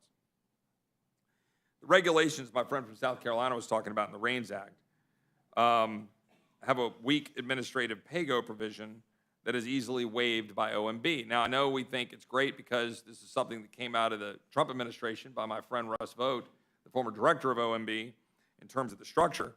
But the fact that it can be waived strikes me as a critically important problem. And I think Shalonda Young said, quote, "If that waiver is deemed necessary to make sure President Biden's agenda is carried forward, we're going to use that authority," end quote. That strikes me as a fairly ineffectual regulatory reform. And a lot of folks on my side of the aisle have been talking about it having a $1.5 trillion impact because they went back and added up previous abuses of regulatory reform. And I would just point out that with that waiver, and as Ms. Young pointed out, they're going to use that authority. Permitting. This is one that I find particularly problematic. I would associate myself largely with the remarks from my friend from Texas, Mr. Burgess, Dr. Burgess. Look, I'm for NEPA reforms, 100%. We need them for road projects, transportation, but particularly for our energy industry. But my concerns here are that we've got language that none of us have fully reviewed going through the committees of jurisdiction that has been adopted, that I've got colleagues texting me and saying they're not 100% sure if that language is good or bad for the purpose intended. I've got colleagues on both sides of the aisle that have raised those questions. And so the purpose intended, of course, is to streamline projects, whatever those projects may be. But I've got a text right here from a GOP colleague saying, well, I'm not so sure that these will actually do what we think they will do to streamline said projects. And in fact, a former high up in the administration, in the energy department, under the Trump administration, just validated that concern by one of my colleagues. Yet we are putting forward this measure, saying this is some grand improvement with respect to NEPA, that's somehow something we should be applauding when it's not the full package of H.R. 1, which had gone through committee. And importantly, the one thing that I think is 100% clear is that this bill fails to include even the most basic reform to President Biden's unreliable energy subsidies that were put forward in the so-called Inflation Reduction Act for the wealthy, elites, corporations, and the Chinese Communist Party, just to be blunt. And frankly, it ensures that permitting reform will likely benefit renewables the most. Basically, if you're a government that is subsidizing the crap out of something, in this case, unreliable energy, giving massive subsidies to billion-dollar corporations, giving significant subsidies to families that make over $100,000 and $300,000 for EVs because you're chasing your dreams of a fossil fuelless world, you're going to absolutely decimate our grid because you're not going to have the projects being developed for the gas and the coal and the nuclear that are actually required to keep your grid functioning. But yet that's what we're doing. And I just, like me, can't understand why we're applauding that. And I would just note that President Biden's statement of administrative policy on this bill said, quote, "The bill would protect and accelerate implementation of the historic clean energy and environmental justice investments in the Inflation Reduction Act," end quote. My question for my Republican colleagues here, or generally rhetorically, is how on earth is this going to be beneficial? Again, I go back to this.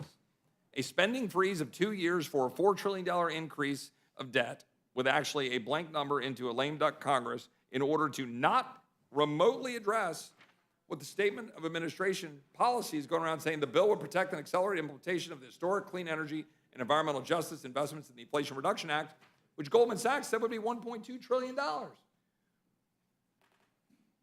I'm just trying to figure out how this is a position that Republicans should put forward down on the floor of the House of Representatives, because that's the question before us.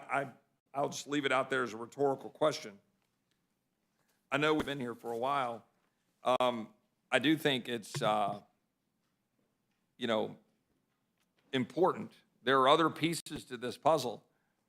I'm seeing out there in some of the, people talking about the bipartisan deal to avert the debt default won't constrain the Biden administration's ability to provide more aid to Ukraine. Look, this place works the way it works, and we all know it. This is my point about the COVID money that's been pocketed over at Commerce. The point about the IRS funds and how they might get shuffled around.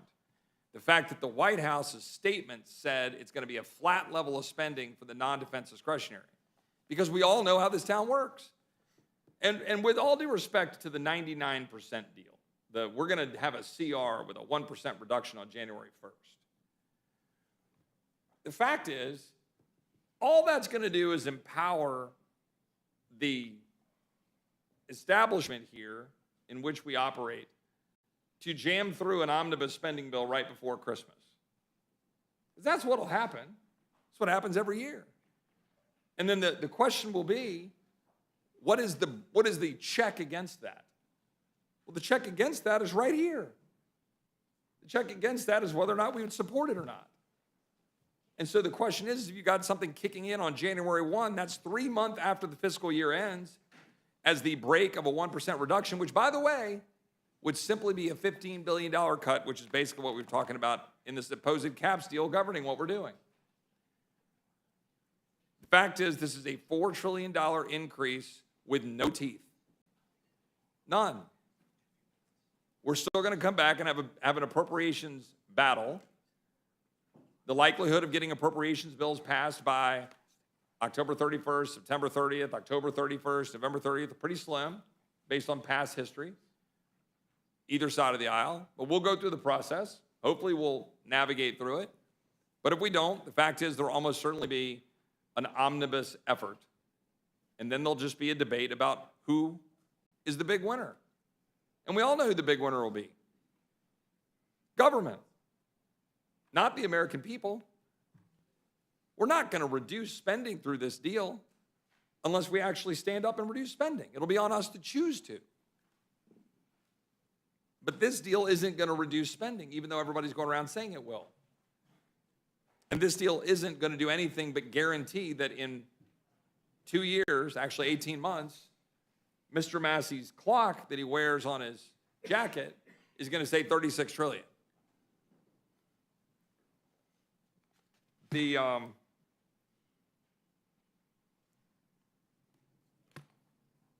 last point that I'll make is just, I've talked about the statement of administration policy, is there's a significant number of folks who have been out talking about this bill.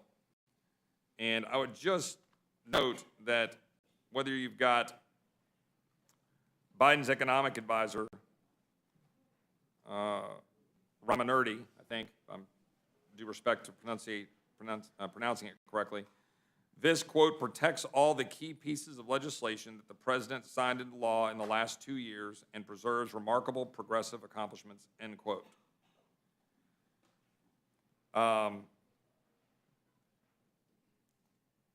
I could go down a list of other quotes.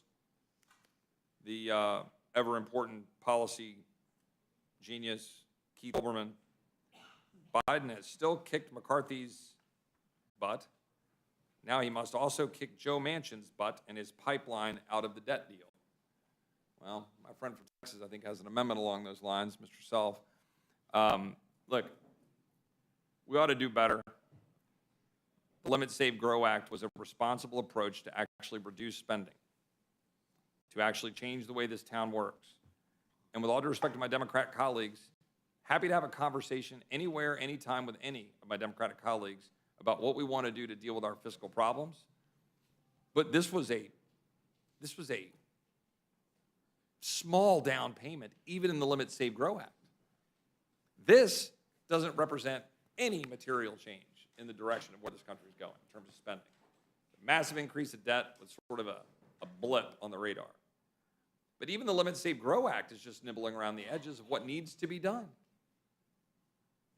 I don't understand how my colleagues can go to the steps of the Capitol and have all these groups from their middle school and elementary school and high school and talk to them about all the future of this country and where we're headed, when each and every one of them has a $100,000 debt payment attached to them. It's extraordinary. I think the American people demand more from us. Somebody said in here that things in here around here should not be decided by one person in a room. Well, I agree. I think part of the things that were working well for 4 or 5 months around here was a greater amount of collaboration. You know, when deals are cut, as they were this weekend, the Rules Committee does provide a function that I interpret slightly differently than my friend from Kentucky. We're also the filter, not unlike, say, the Calendars Committee in the Texas legislature, of making sure that what gets to the floor is not something that steamrolls the American people, because the defense establishment in this town and those that wish to continue to spend money for every government program under the sun, as has been happening throughout my entire life watching it, there is an important role here to defend the American people against what this town does to them. Because this town does it to them every single year. So we got some work to do, and unless I see some amendments come through that improve this bill, I've got strong concerns. I yield back. Thank the gentleman. The gentlelady from Indiana is recognized for any questions she cares to address to the panel. Thank you, Mr. Chairman. Thank you to the witnesses. I tell you what I'm fighting against on behalf of the American people. I'm fighting against a clean debt ceiling with no spending cuts. I'm fighting against tax increases on hardworking families. We need to put this in context. Reckless spending got us into this mess, particularly in the last several years under the Biden administration.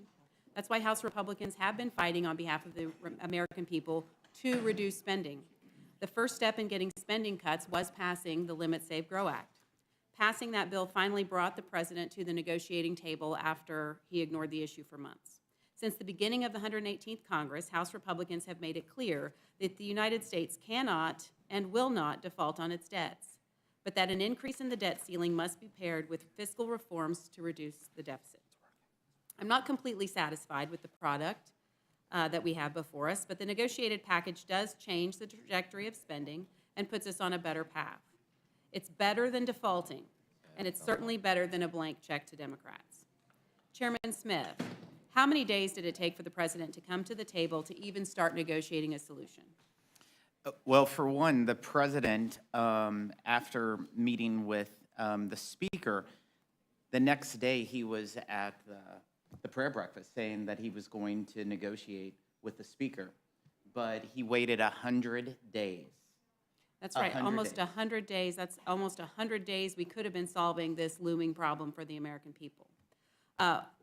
Chairman Smith, what do the majority of Americans want to see accompany an increase in the debt limit?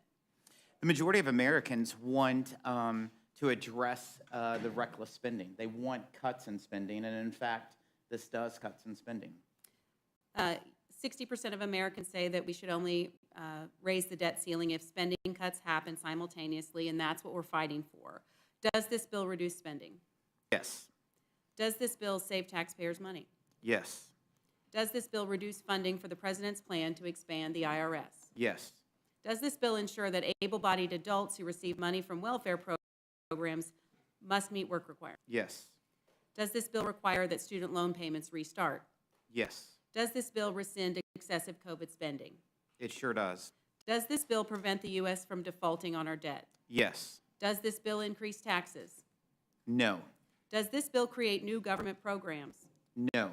Chairman Smith, has Congress ever passed a bill that raises the debt ceiling while creating requirements that reduce both current and future spending? Has Congress ever That increased the raises debt the limit? debt ceiling while creating spending reductions. Yes, we have. What's the consequence of defaulting on our debt? It's never happened. So the consequences could be catastrophic. What is the alternative? We've heard a lot that, today that the Fiscal Responsibility Act isn't the answer. What alternative are we looking at if we don't move forward with this negotiated agreement? A blank check debt limit increase. Thank you. Before I close, I just want to note, we would likely have not been able to secure the conservative items in the Fiscal Responsibility Act as standalone bills. We did pass a bill to reduce funding for the IRS. Chairman Smith, where is that bill now? It's waiting for action in the Senate. Let's see here. We did rescind COVID funding. Where is that now? It's waiting for action in the Senate. Right. Do you think we could have gotten administrative pay-go as a standalone bill? I believe so. We could have passed administrative pay-go as a standalone bill? Out of the House? Yes. I mean, into law. Into law, I don't think that the Senate would ever have taken it up. So none of these bills, we've got reducing funding for the IRS. That could pass the House. It can't pass the Senate. It won't get signed by the President. Work requirements for TANF and SNAP. Student loan repayments. We've heard from some folks saying that, well, this doesn't address the student loan bailout. Did we do a bill that rescinded funds for the student loan bailout? Yes. What happened to that? It's waiting for action in the Senate. And who controls the Senate? The Democrats. Who controls the White House? The Democrats.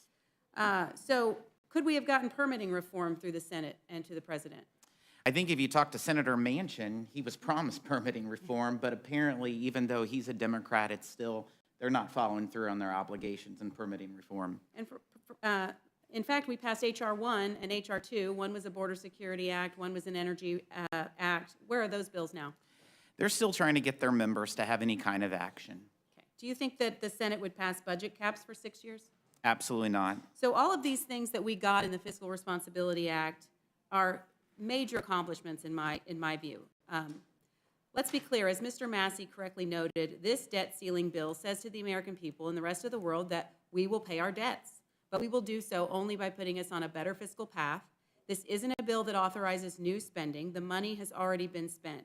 We are cutting the spending trajectory and adding some components like work requirements, like permitting reform for economic growth. The appropriations bills in October is where the future spending or cutting in spending will occur.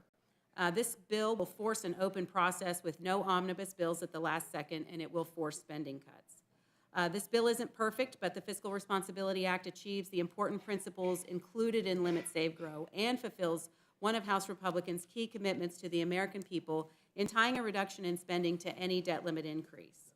You want to know what's remarkable about that? Republicans don't control the White House. They don't control the Senate. We only control 1/2 of government.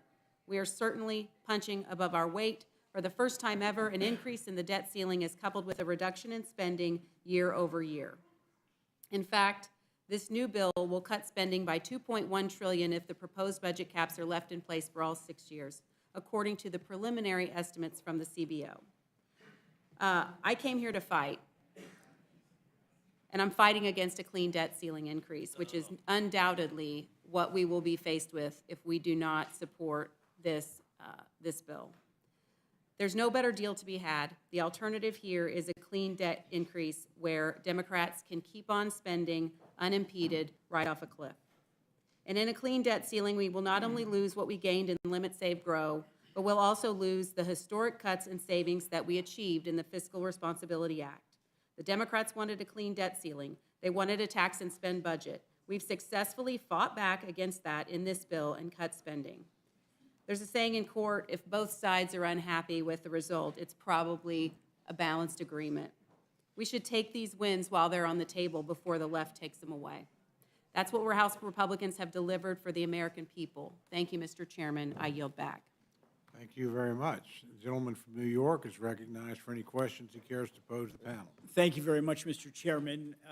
As we all know, the Biden administration, under the Inflation Reduction Act, enacted $79 billion in new funding for the IRS, doubling the agency's budget by 2031 and growing its workforce by tens of thousands. This is funding that will lead, according to the latest GAO reports, to 600,000 more audits on middle-class taxpayers.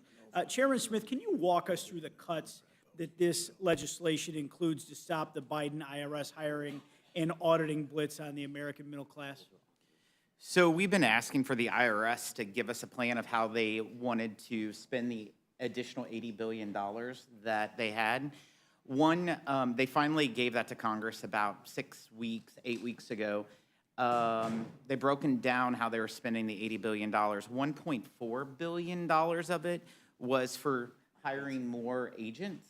And what the bill before you does, it eliminates that $1.4 billion for this year. So we've eliminated the hiring of new agents for this fiscal year in this agreement. According to the IRS's plan, that's why there's the $1.4 billion being removed from this bill. Okay. Thank you, Chairman Smith. In January, the first vote we took as House Republicans was to rescind the billions in taxpayer dollars allotted to the IRS by the Biden administration for the thousands of new agents and hundreds of thousands of new audits. The Biden administration vowed to supercharge the IRS with new money and agents to extend the long arm of enforcement into the pockets of, not the top earners, but everyday taxpayers making less than $75,000 a year. Now, flash forward to today, and we have now included in this deal provisions to stop the Biden administration from funding this IRS expansion.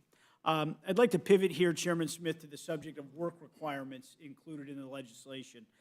Under the current law, states must demonstrate at least 50% of the state's work-eligible individuals receiving assistance through the Temporary Assistance for Needy Families, or TANF program, are engaged in work, or the states face a penalty. Chairman Smith, how have states skirted these requirements and penalties, and how does the Fiscal Responsibility Act restore accountability to this safety net program? There's several ways that the states have created loopholes in regards to TANF. For example, under that work participation rate, every state's supposed to be at 50%, but they have found, in fact, 34 states last year had 0% participation rate. 57% of all TANF recipients were not part of the work requirement. And so this bill actually closes a loophole. One way that they would change the participation rates is by issuing small checks. This outlines in this bill that checks under $35 are not counted towards the guidelines in order to qualify as fulfilling the guidelines of the work requirements. It also changes the caseload numbers that they looked at in 2005 to at least 2015. Our original bill brought it to, current. So it does a couple great modifications that actually, it's the most substantial reforms to TANF in over 2 decades. Very good. Thank you. And similarly to the Supplemental Nutrition Assistance Program, or SNAP, how have state waivers pushed by Democratic administrations allowed for states to skirt SNAP requirements? And what does this legislation do to steer SNAP back towards greater accountability as a hand-up rather than a permanent government dependency program?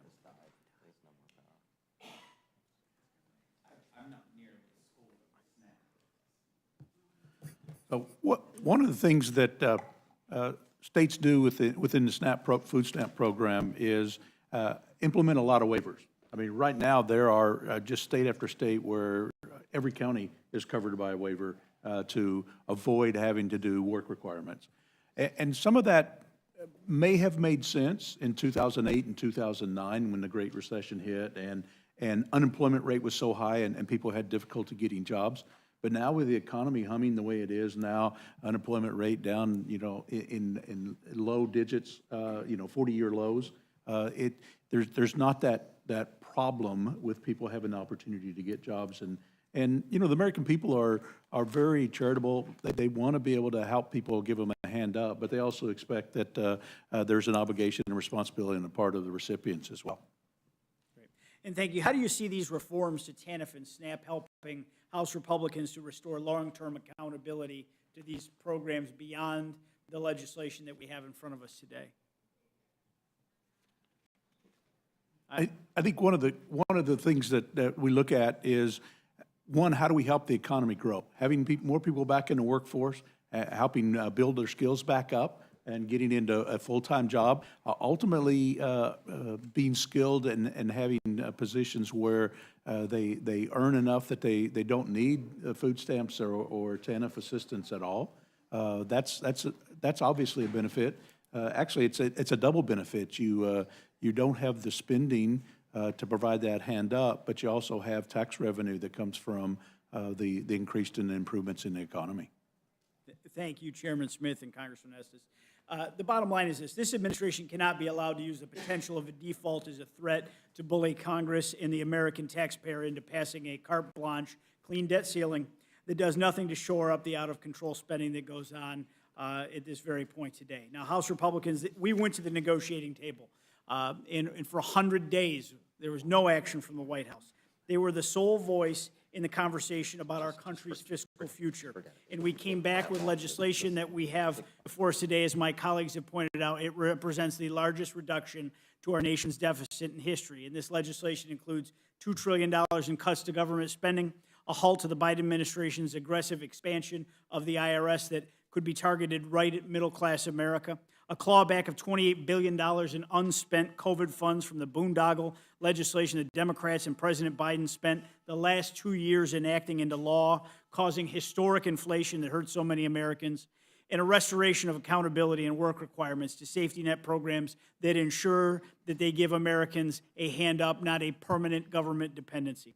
We have an opportunity today to ensure that any increase in the debt ceiling comes with important provisions and put the brakes on some of this administration's worst policies and saves hardworking taxpayers trillions of dollars in the process.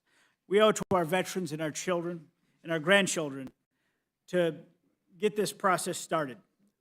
It's a long process, and our work is not nearly done. We have to get much more done through the appropriations process. This isn't everything that we wanted. Limit, Save, Grow wasn't everything that many people within the Republican conference wanted, but it was a step in the right direction.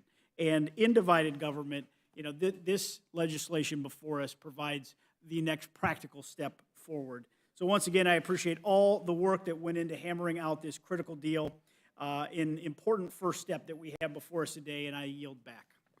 I thank my friend, the gentleman from New York, for his thoughtful questions. I want to thank each member of the panel for your patience and being here, and your staff who have been here behind you all these long hours. But the witnesses are excused again with our thanks for your patience. Whoop, whoop. And that is 3.5 hours you'll never get back, everybody. Sorry. But that's the way the cookie crumbles. Of course, people take advantage or they don't. And sometimes the situation is ridiculous. In and out are not here now. We'll squeeze them in as they get here. But Wait, Congressman what? Sessions, Congressman happened? Duarte, Congressman Palmer. What are you saying? Telling the people that didn't Congressman show up? Ogles, Congressman Grothman, and Congressman Clyde, and Telling them all to Congresswoman go Jackson Lee. submit their notes hope from you their can come moms? up, and we can't get all of you. Just hang back, and we'll do another panel. Great. Sounds great. Sounds great. Sounds great. That sounds great.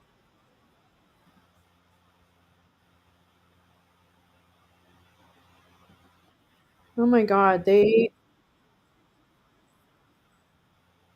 everybody shut up. Wait, is there more people coming? Wait, is there more people?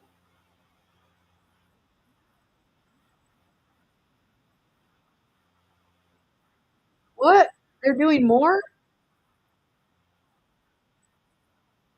Well, hell, man. I'll be here, Tom. Have good errands. They're going. Chairman, thank you very much. I come here today acknowledging the parameters that we are in. This is an unusual setting. It's not the usual bill that would be subject to a closed rule. It is the life and death of this nation. Near default will ruin all of the people that we care about. And if I might, Maybe what I need to do is any effort to save add us a from window H.R. 1 is a step in the right direction. that has a. Many of us are troubled, Oh, she didn't but get I am arrested very yet? grateful on some basic points She's just gonna get out that I anyway. hear my It wasn't, friends consistently talking unfortunately, I about, mean, like, and I will gonna get abbreviate out my amendments to allow me just to say these and few not get points, any kind consistently of talking about uh, the rami- denying of ramifications. the ability of the Department of Defense to function, the men and women to function, after coming from a very emotional Memorial Day that many of us went through.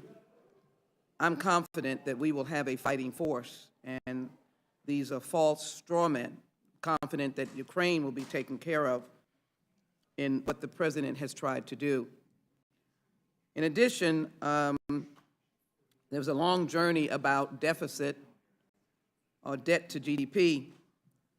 One thing we can guarantee is that the CBO indicate that the deficit will go down. But if you attack only the smallest amount of dollars, non-discretionary dollars, and not the other large pieces, you're not going to see the debt go down as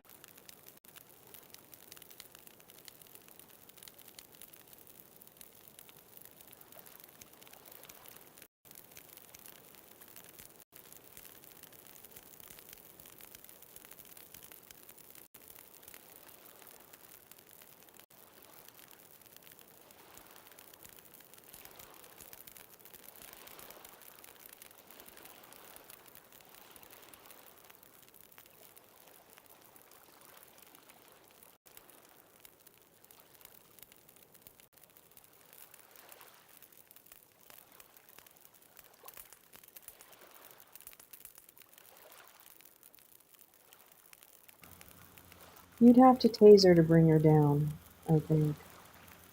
She's got a lot of bulk.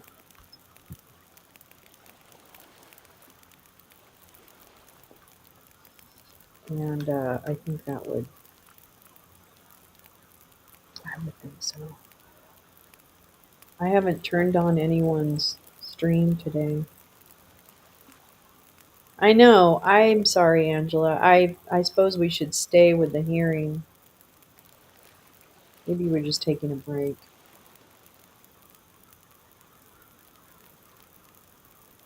And then we'll just hang out here for a minute.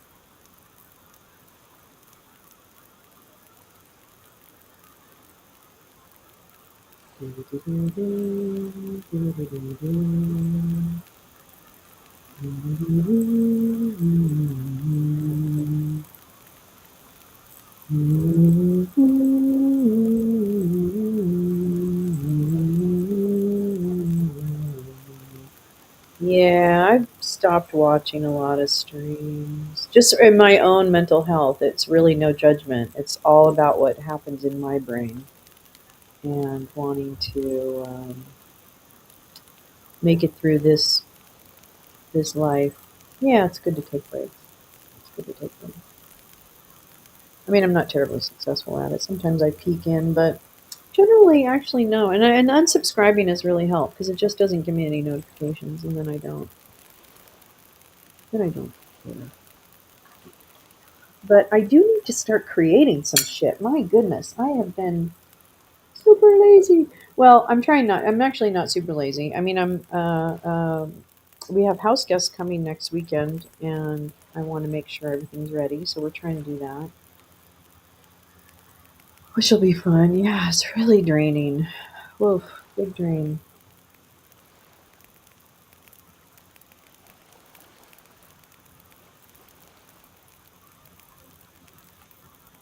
But it's all bell curve. You know, what is that? Bell curves. I always think of life as a bunch of bell curves. Sometimes you're up, sometimes you're down. Just gonna wait for the next up time. Oh, lovely, Max. Oh, that's so great. Yeah, of course. The chat people have been wonderful. The chat people have been wonderful. And we've created a lot out of this, so that's all good. And Max, I can't wait. I hope for more pictures. Yeah, no energy or motivation. And the weather here has been a little hard to. Actually, I love gray, overcast skies. I love them so much. I guess just the last few days have been particularly difficult. Mhm. Maybe it's better if you're sad to not have like really sunny weather. I don't know. Or maybe you just want what you don't have. If it's overcast, you want it to be sunny. And if it's sunny, you're like, why isn't it overcast? It's very atmospheric. But you know what I did do the other day, and I wrote a poem about it? I was walking the dog, and there's a patch of star jasmine right outside my building, climbing. Well, I guess it's not climbing. I think it's probably a bush. But it's very tall.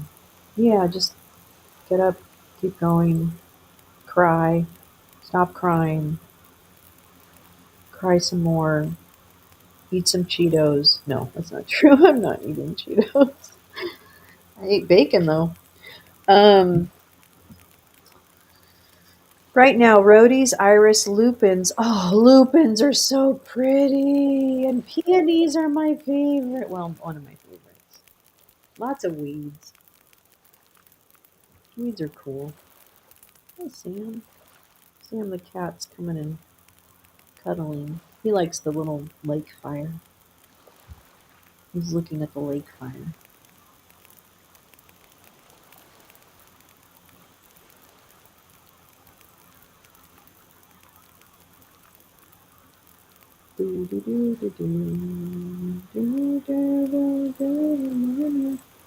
Let's see, what songs have I been thinking about? What songs are on my mind?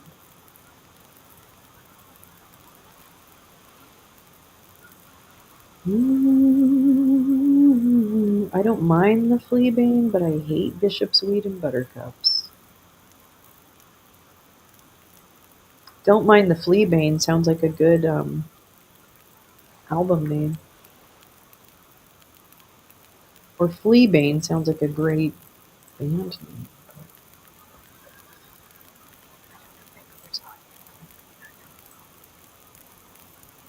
Every time we say goodbye, I cry a little.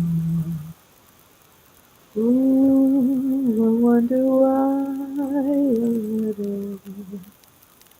Ooh, ooh, ooh, ooh, ooh, ooh, ooh, ooh, ooh, ooh, ooh.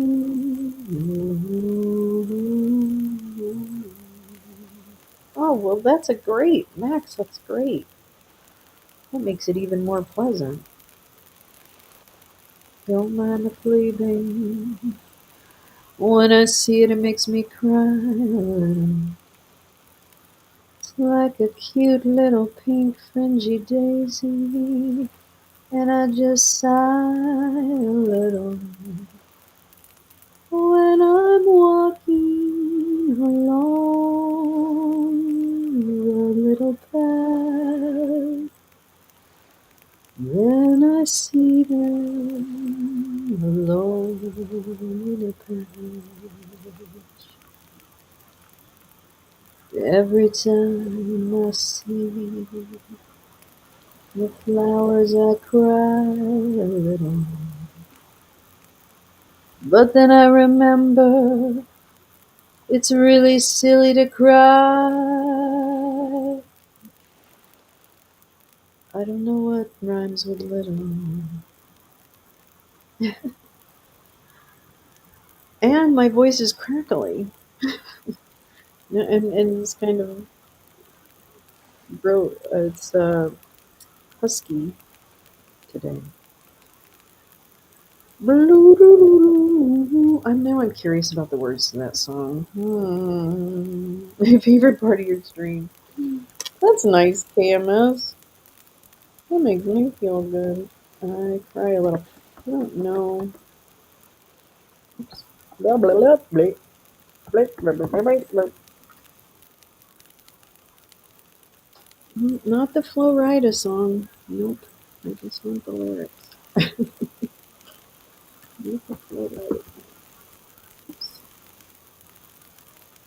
That's not it.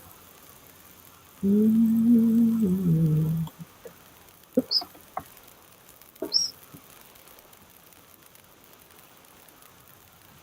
I don't think that's the right song.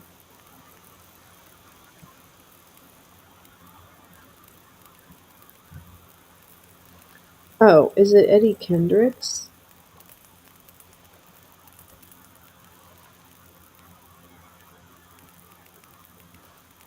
No, where is that? What's the name of that song? Poor Pink Flower by Daisy Chainsaw. I don't know that. I have a very shallow musical knowledge, unfortunately, which is why I really adore having all these great friends that have excellent taste in music and a deep cut. Every time we say goodbye, we say goodbye. Oh, here we go. Oh, here we go. And here we go. And here we go. Here's the lyrics. Ah, baby, bia, bia, bia, bia, bia. Yum, yum. Booba, booba, boo. Booba, booba, boo. Okay, here we go. Every time we say goodbye, I die a little. Every time we say goodbye, I wonder why a little. Why the gods above me, who must be in the know, think so little of me, they allow you to go. When you're near, there's such an air of spring about it. I can hear a lark somewhere begin to sing about it. There's no love song finer, but how strange the change from major to minor. Every time we say goodbye. Oh, see, now I don't know the rest of it. When you're near, there's such an air of spring about it. Oh, that's interesting. It just repeats the same one. Okay. Sorry. And that was it. And that's the song. It's a nice song. Ella Fitzgerald's version is amazing. That's nice, though. That's a nice way to close out our time together.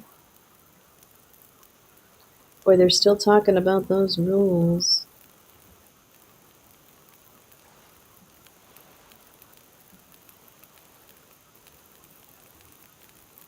Arab Spring. Arabs, every time I think of Arab Spring,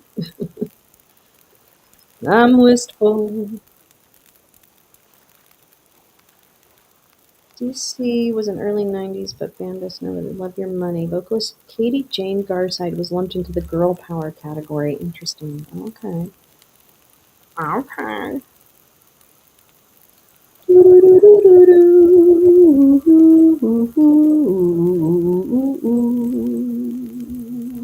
Thanks, Angela. It's so fun. Yeah, the Arab Spring. Exactly. Did bring us back to Twitter, or bring us to Twitter, some of us.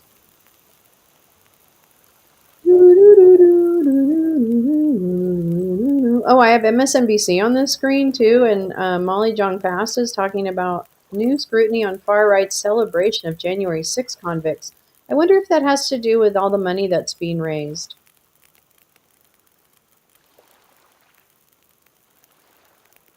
I wonder.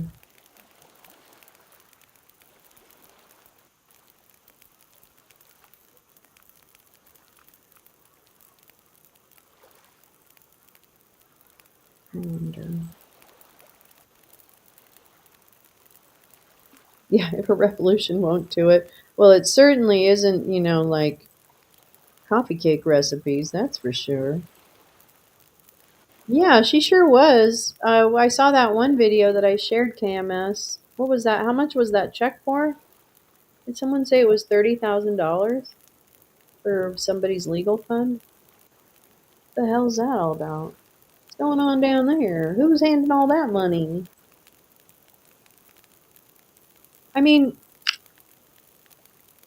they have to, like, is anybody looking at that? I mean, does anybody care about that stuff? Maybe they don't care about that stuff. Wouldn't you kind of think that they'd care about that stuff? Hi, baby. How are you? I thought it was $30,000 for this one check, right? Is that I think I might have misread the title. But I mean, does anybody care about that? That I mean, I don't know what Rebecca's foreign national status is. I really don't. I don't. And I don't want to just assume because she is a Chinese person living in the United States that who is not, I mean, I don't know. I don't know her. But everything smells, and I'm sorry about it, and I just wish, oh, yay! Congratulations, baby. Congratulations. So, yeah, I care too. I mean, I don't know what money is going into supporting the defense of trying to overthrow the United States government, but that just seems like classic no no to me. I don't know. I'm just wondering. 5 years ago, now they can't even keep up with the insurrection. Feds are so backlogged, under equipped. Yeah. Well, and they're totally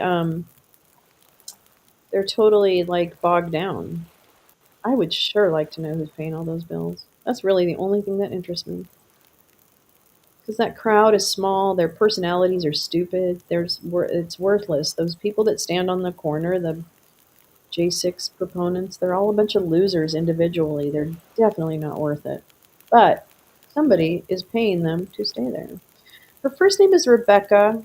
I don't know her last name. There is some stuff on Twitter, Angela, and I don't know. I'm sure Max or KMS can. I don't know uh, um, who the best handle is to follow regarding the people who have been supporting the corner. Well, yeah, I mean, definitely, there's somebody supporting that, and here's what I think, but it's a total shit hot take. After reading about the efforts to undermine, or excuse me, the efforts to prop up anti-democratic movements in the United States by the CCP, and the fact that Rebecca et al. Have been connected to organized groups in Washington, D.C. that seem aligned with what the United Front in China has been trying to do in other countries, not just the United States, but other countries. So while I am hesitant to paint anyone on the corner who is Chinese as being affiliated with the United Front or efforts within the Mid Atlantic area to prop up anti democratic movements, all signs are right now pointing. It needs more information. It needs more information. And I haven't been the one that's been looking directly into it, but I know that there are responsible people who have. But I think it's definitely worth looking into. I'm sorry. I mean, I just think that, part of what is hard is that if we don't find out who funds these things, I mean, that seems to be one of the key ways of finding out what is working against the interests of our entire country. Just seems logical to me. Yeah, Angela, and I think it was I was there is a woman that was identified in an article in Daily Beast about 5 years ago that I shared recently about the efforts of the CCP through the United Front to just infiltrate different countries like Australia, like, well, it's all pretty normal stuff. Probably stuff that we do too, by the way. So I'm not saying that it's not stuff that we're doing, but I'm talking specifically about what is the goal of this particular group. And right now, the people from that particular group, however they're aligned, are supporting an anti-democratic movement by giving money to the J6 defendants and their ilk. And that is not okay in my book, because that's not okay. That's right. It's going to get bad. And so what I'm going to keep talking about is the fact that while it might be real tempting to say Democrats are just as bad as the Republicans, we are not in a typical political cycle, my friends. There is nothing typical about the parties right now. And it happened real fucking fast. So to think that Democrats are equally bad is foolish and will get us into trouble as a country. Now, I'm not saying vote blindly. I'm not saying that, darling. I'm saying do your research and vote your conscience. I respect the fact that every American should vote their conscience. However, do not be fooled by the fact that people who paint themselves in the independent space are also drawing themselves away um, from holding people accountable for bad policy, right? You're allowing the gray areas of hate to fill the void, and this is just not a time and place in American history that this is not normal. It's not even normal from 2015, okay? It's abnormal from the last political cycle. And I don't understand. I don't, I do understand. I understand not wanting to be painted with any broad brush, right? I understand that. However, paint me with whatever brush you want. I just want us to act in such a way that lifts all boats. And we've done a shit job of it as a country so far. Hence the term below, towards a more perfect union. And that may mean that I pay more in taxes so that everybody has, a little bit. And that's okay with me. And it really should be okay with all of us. And as our cultural tapestry in this country gets richer and more beautiful, that should be celebrated, because we're like the only country on earth that really celebrates everyone and where they come from and who they are, and that's what we should be doing. We don't do that. That's what we should be doing. And white people did fuck it up. So white women, fucking stop. I know you don't listen to me because I don't vote your way, but my God. I looked at a woman on Saturday when I was standing in that stupid dinosaur costume, and she was with the guy I was arguing with about the abortion rights. And I just looked at her face, and she had sunglasses on, so I couldn't see her eyes. She was smiling at me. And I just looked at her and shook my head, and I'm like, oh man, girl, what are you doing with this guy? What are you doing? What are you doing with a guy that doesn't want you to have the right to make a decision about your own body? What the fuck?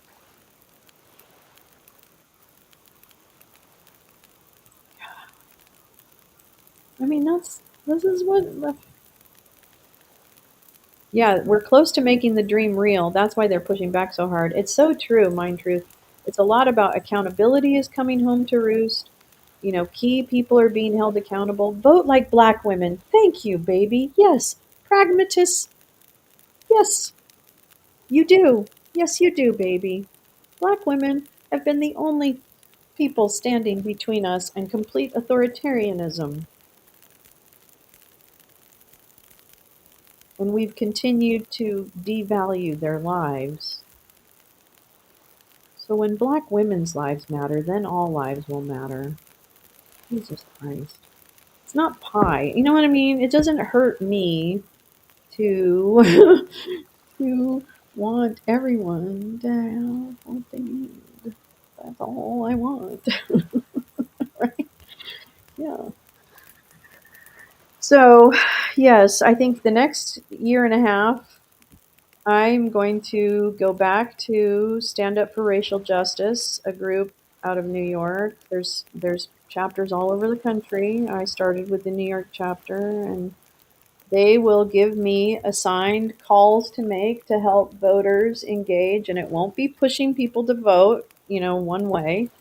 It's a beautiful. I did it for the Georgia election last time. I didn't do it for the midterms. I should do it. I will do it for the general, but um, or yeah, we called voters and just said, "Are you sure you're registered to vote? Do you need help finding out your registration? Do you know where your voting center is? Do you know how to get information on your local election?" You know what I mean? It was all just helping people, and I didn't get one person angry.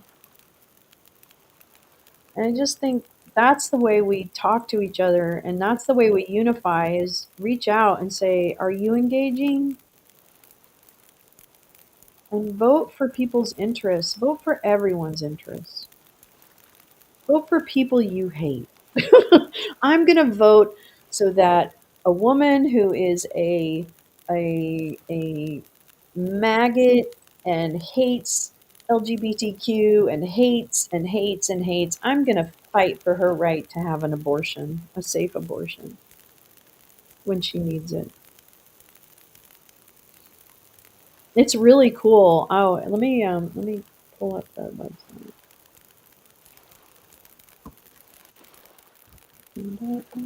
Racial justice. They do really good programs. Urge.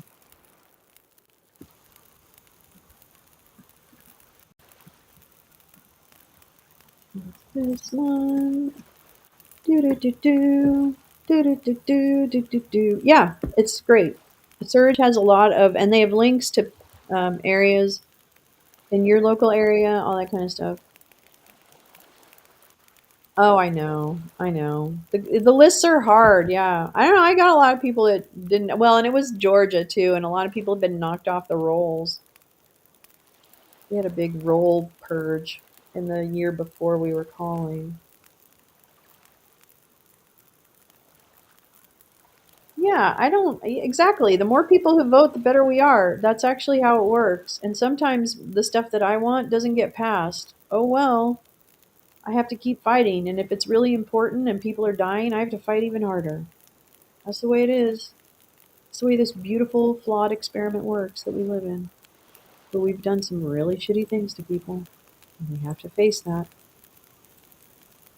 I had quite a few GOP calls on my so-called Democratic voter list, but they were fairly nice. I know I had a lot of people who identified as GOP, but they were, there was some tense moments of like, "What do you mean I may not be registered?" Or I have to check my registration, but it was okay. I wasn't my typical.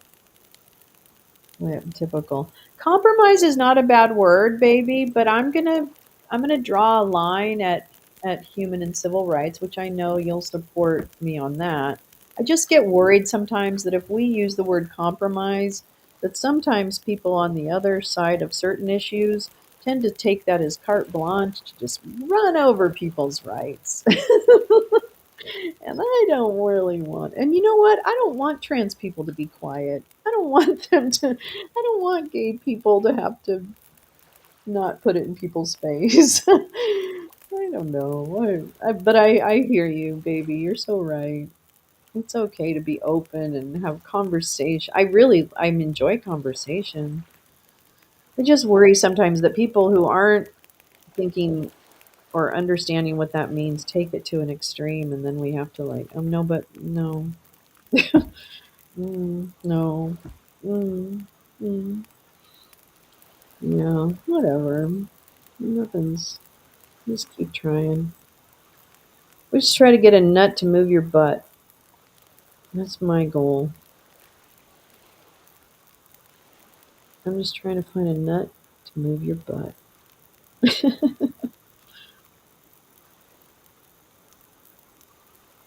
I love CNC Music Factory. I understand there are some problematic things with singers not being credited. I think I actually know one of the backup singers for that song.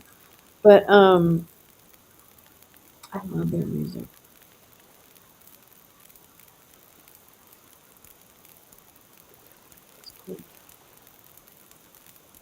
I have complete faith in this country. Complete stupid faith. I think we'll, yeah, no compromise on hate. And I know what baby meant. Um, I, I, I, we need people to keep encouraging us to be open to each other.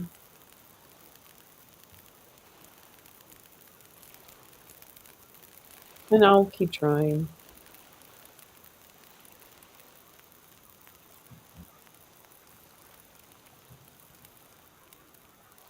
I mean, I know I don't always try. I'm not trying to think I'm some kind of special.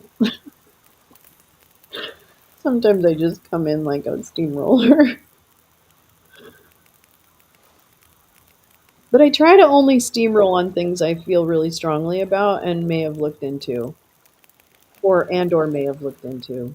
If I haven't looked into something, I'll try to hold back. Maybe not. Or I won't say anything. Saw a t-shirt that said white people can support black people too, or something along those lines. I don't know, Angela. uh, I don't know. Alternative facts. Exactly, Max. Like, yeah, alternative facts. And I do like someone had made the distinction between truth and facts the other day, and I thought that's a really good idea. Because everyone has a truth that they feel so deeply and so ingrained in them that it feels like it's a fact. I like Surge. They've been really great, very supportive, very helpful, good resources. But that's why I think I don't and again we talk about this all the time. I don't know what the answer is. I don't know how to but maybe that's not the question. Maybe if we can't answer that question, maybe we have to ask a different question.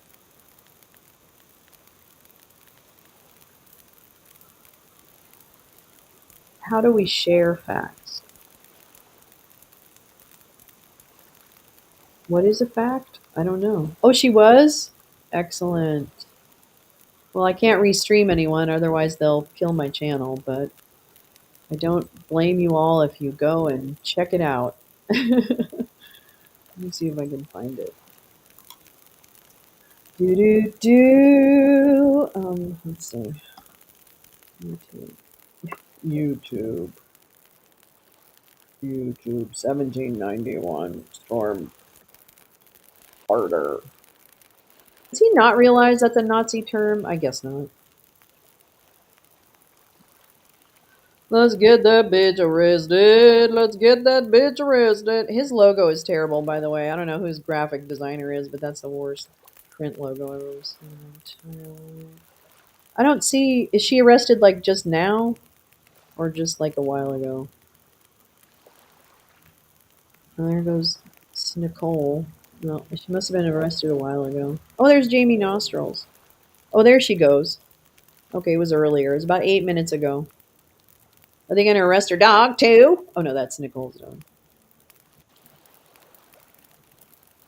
Get out of the way, Kappa.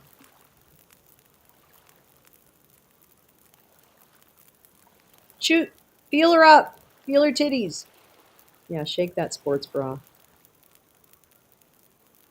She's got a strange body shape. I guess that's really the body shape that all of us over 50 gals have.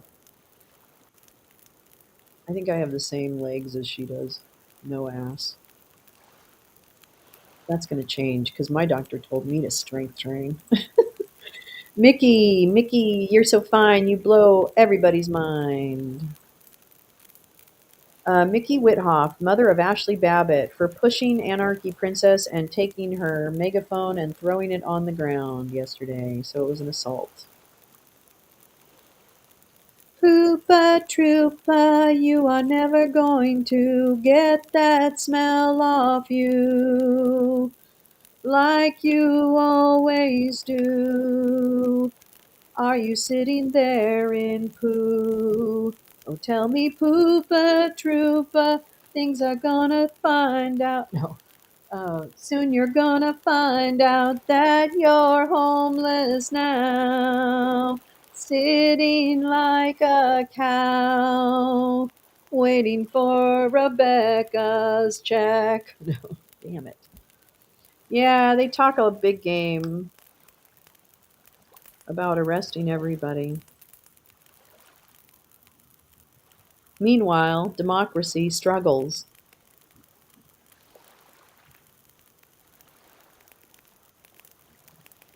Atlas shrugged.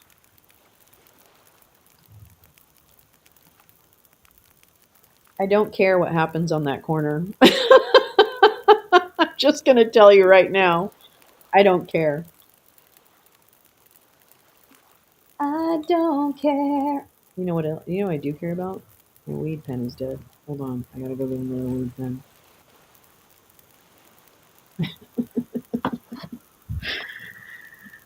I don't care. I don't care. Hey, I really don't care.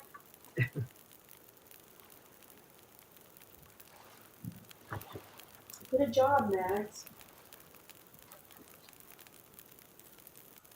Get a job, man.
And then when I was 6, no, just kidding. For people who love, oh, really? The Corner. I always think of it in Freedom Corner about drug dealing and using. Oh, what's it on, Angela? Yeah, mostly what happens there is money laundering. Thank you, Max. That's exactly what the fuck is happening there. Ooh, raspberry ice. Why does everyone think I smoke meth, too? All my little haters think I smoke meth. Do you think I have enough money for meth? I don't have money for meth. I smoke weed. I smoke weed. I agree. The Wire was a great show.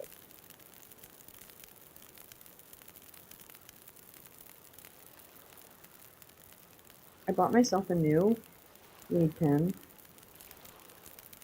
And the guy told me, so I went to the head shop and I said, I need a battery pen. You know, I don't know how to say it. I said pen. And he was like, what do you mean? Oh, HBO? Okay, thank you.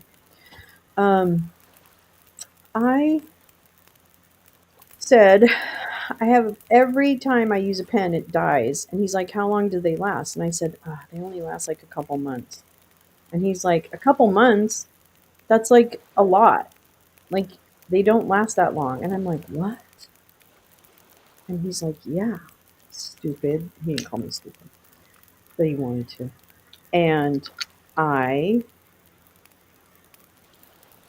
and I, oops, and I, wait, what? Oh, yeah, that's true. It's projection, Angela.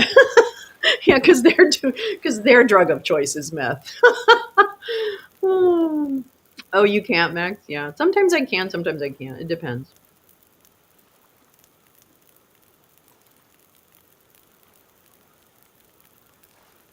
Yeah. Yeah, I just smoke weed. It's not. That's it, babes. Oh, the sun came out. It's about the systems about behind each institution. Oh, cool. That's cool. I have to try that.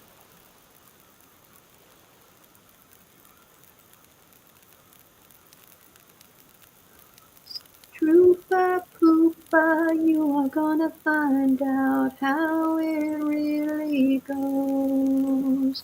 Looking up your nose. I'd like to punch it. No, actually, wouldn't want to punch him. You'd probably get like, yeah, bye, Max. Have fun outside. I'm going to probably end this now and maybe get outside myself a little bit, grab some sun while it's out. But thanks for spending the morning, you guys. Man, this is so, our afternoon. What the hell am I talking about? It's the afternoon already. It's the evening for some of y'all and tomorrow for some. But I just want to say thank you for being with me, and Max is advising us all to go outside, and I just can't think of a better idea than that. So thanks, Max. You're a good friend. I really like seeing you every day. It's really nice. Part of why I don't want things to end is because I don't want to not see people every day. So we'll just have to figure that out. Anyway, have a great one, you guys. I'll see you tomorrow if I don't see you in chat, and then we'll go from there. All right, take care.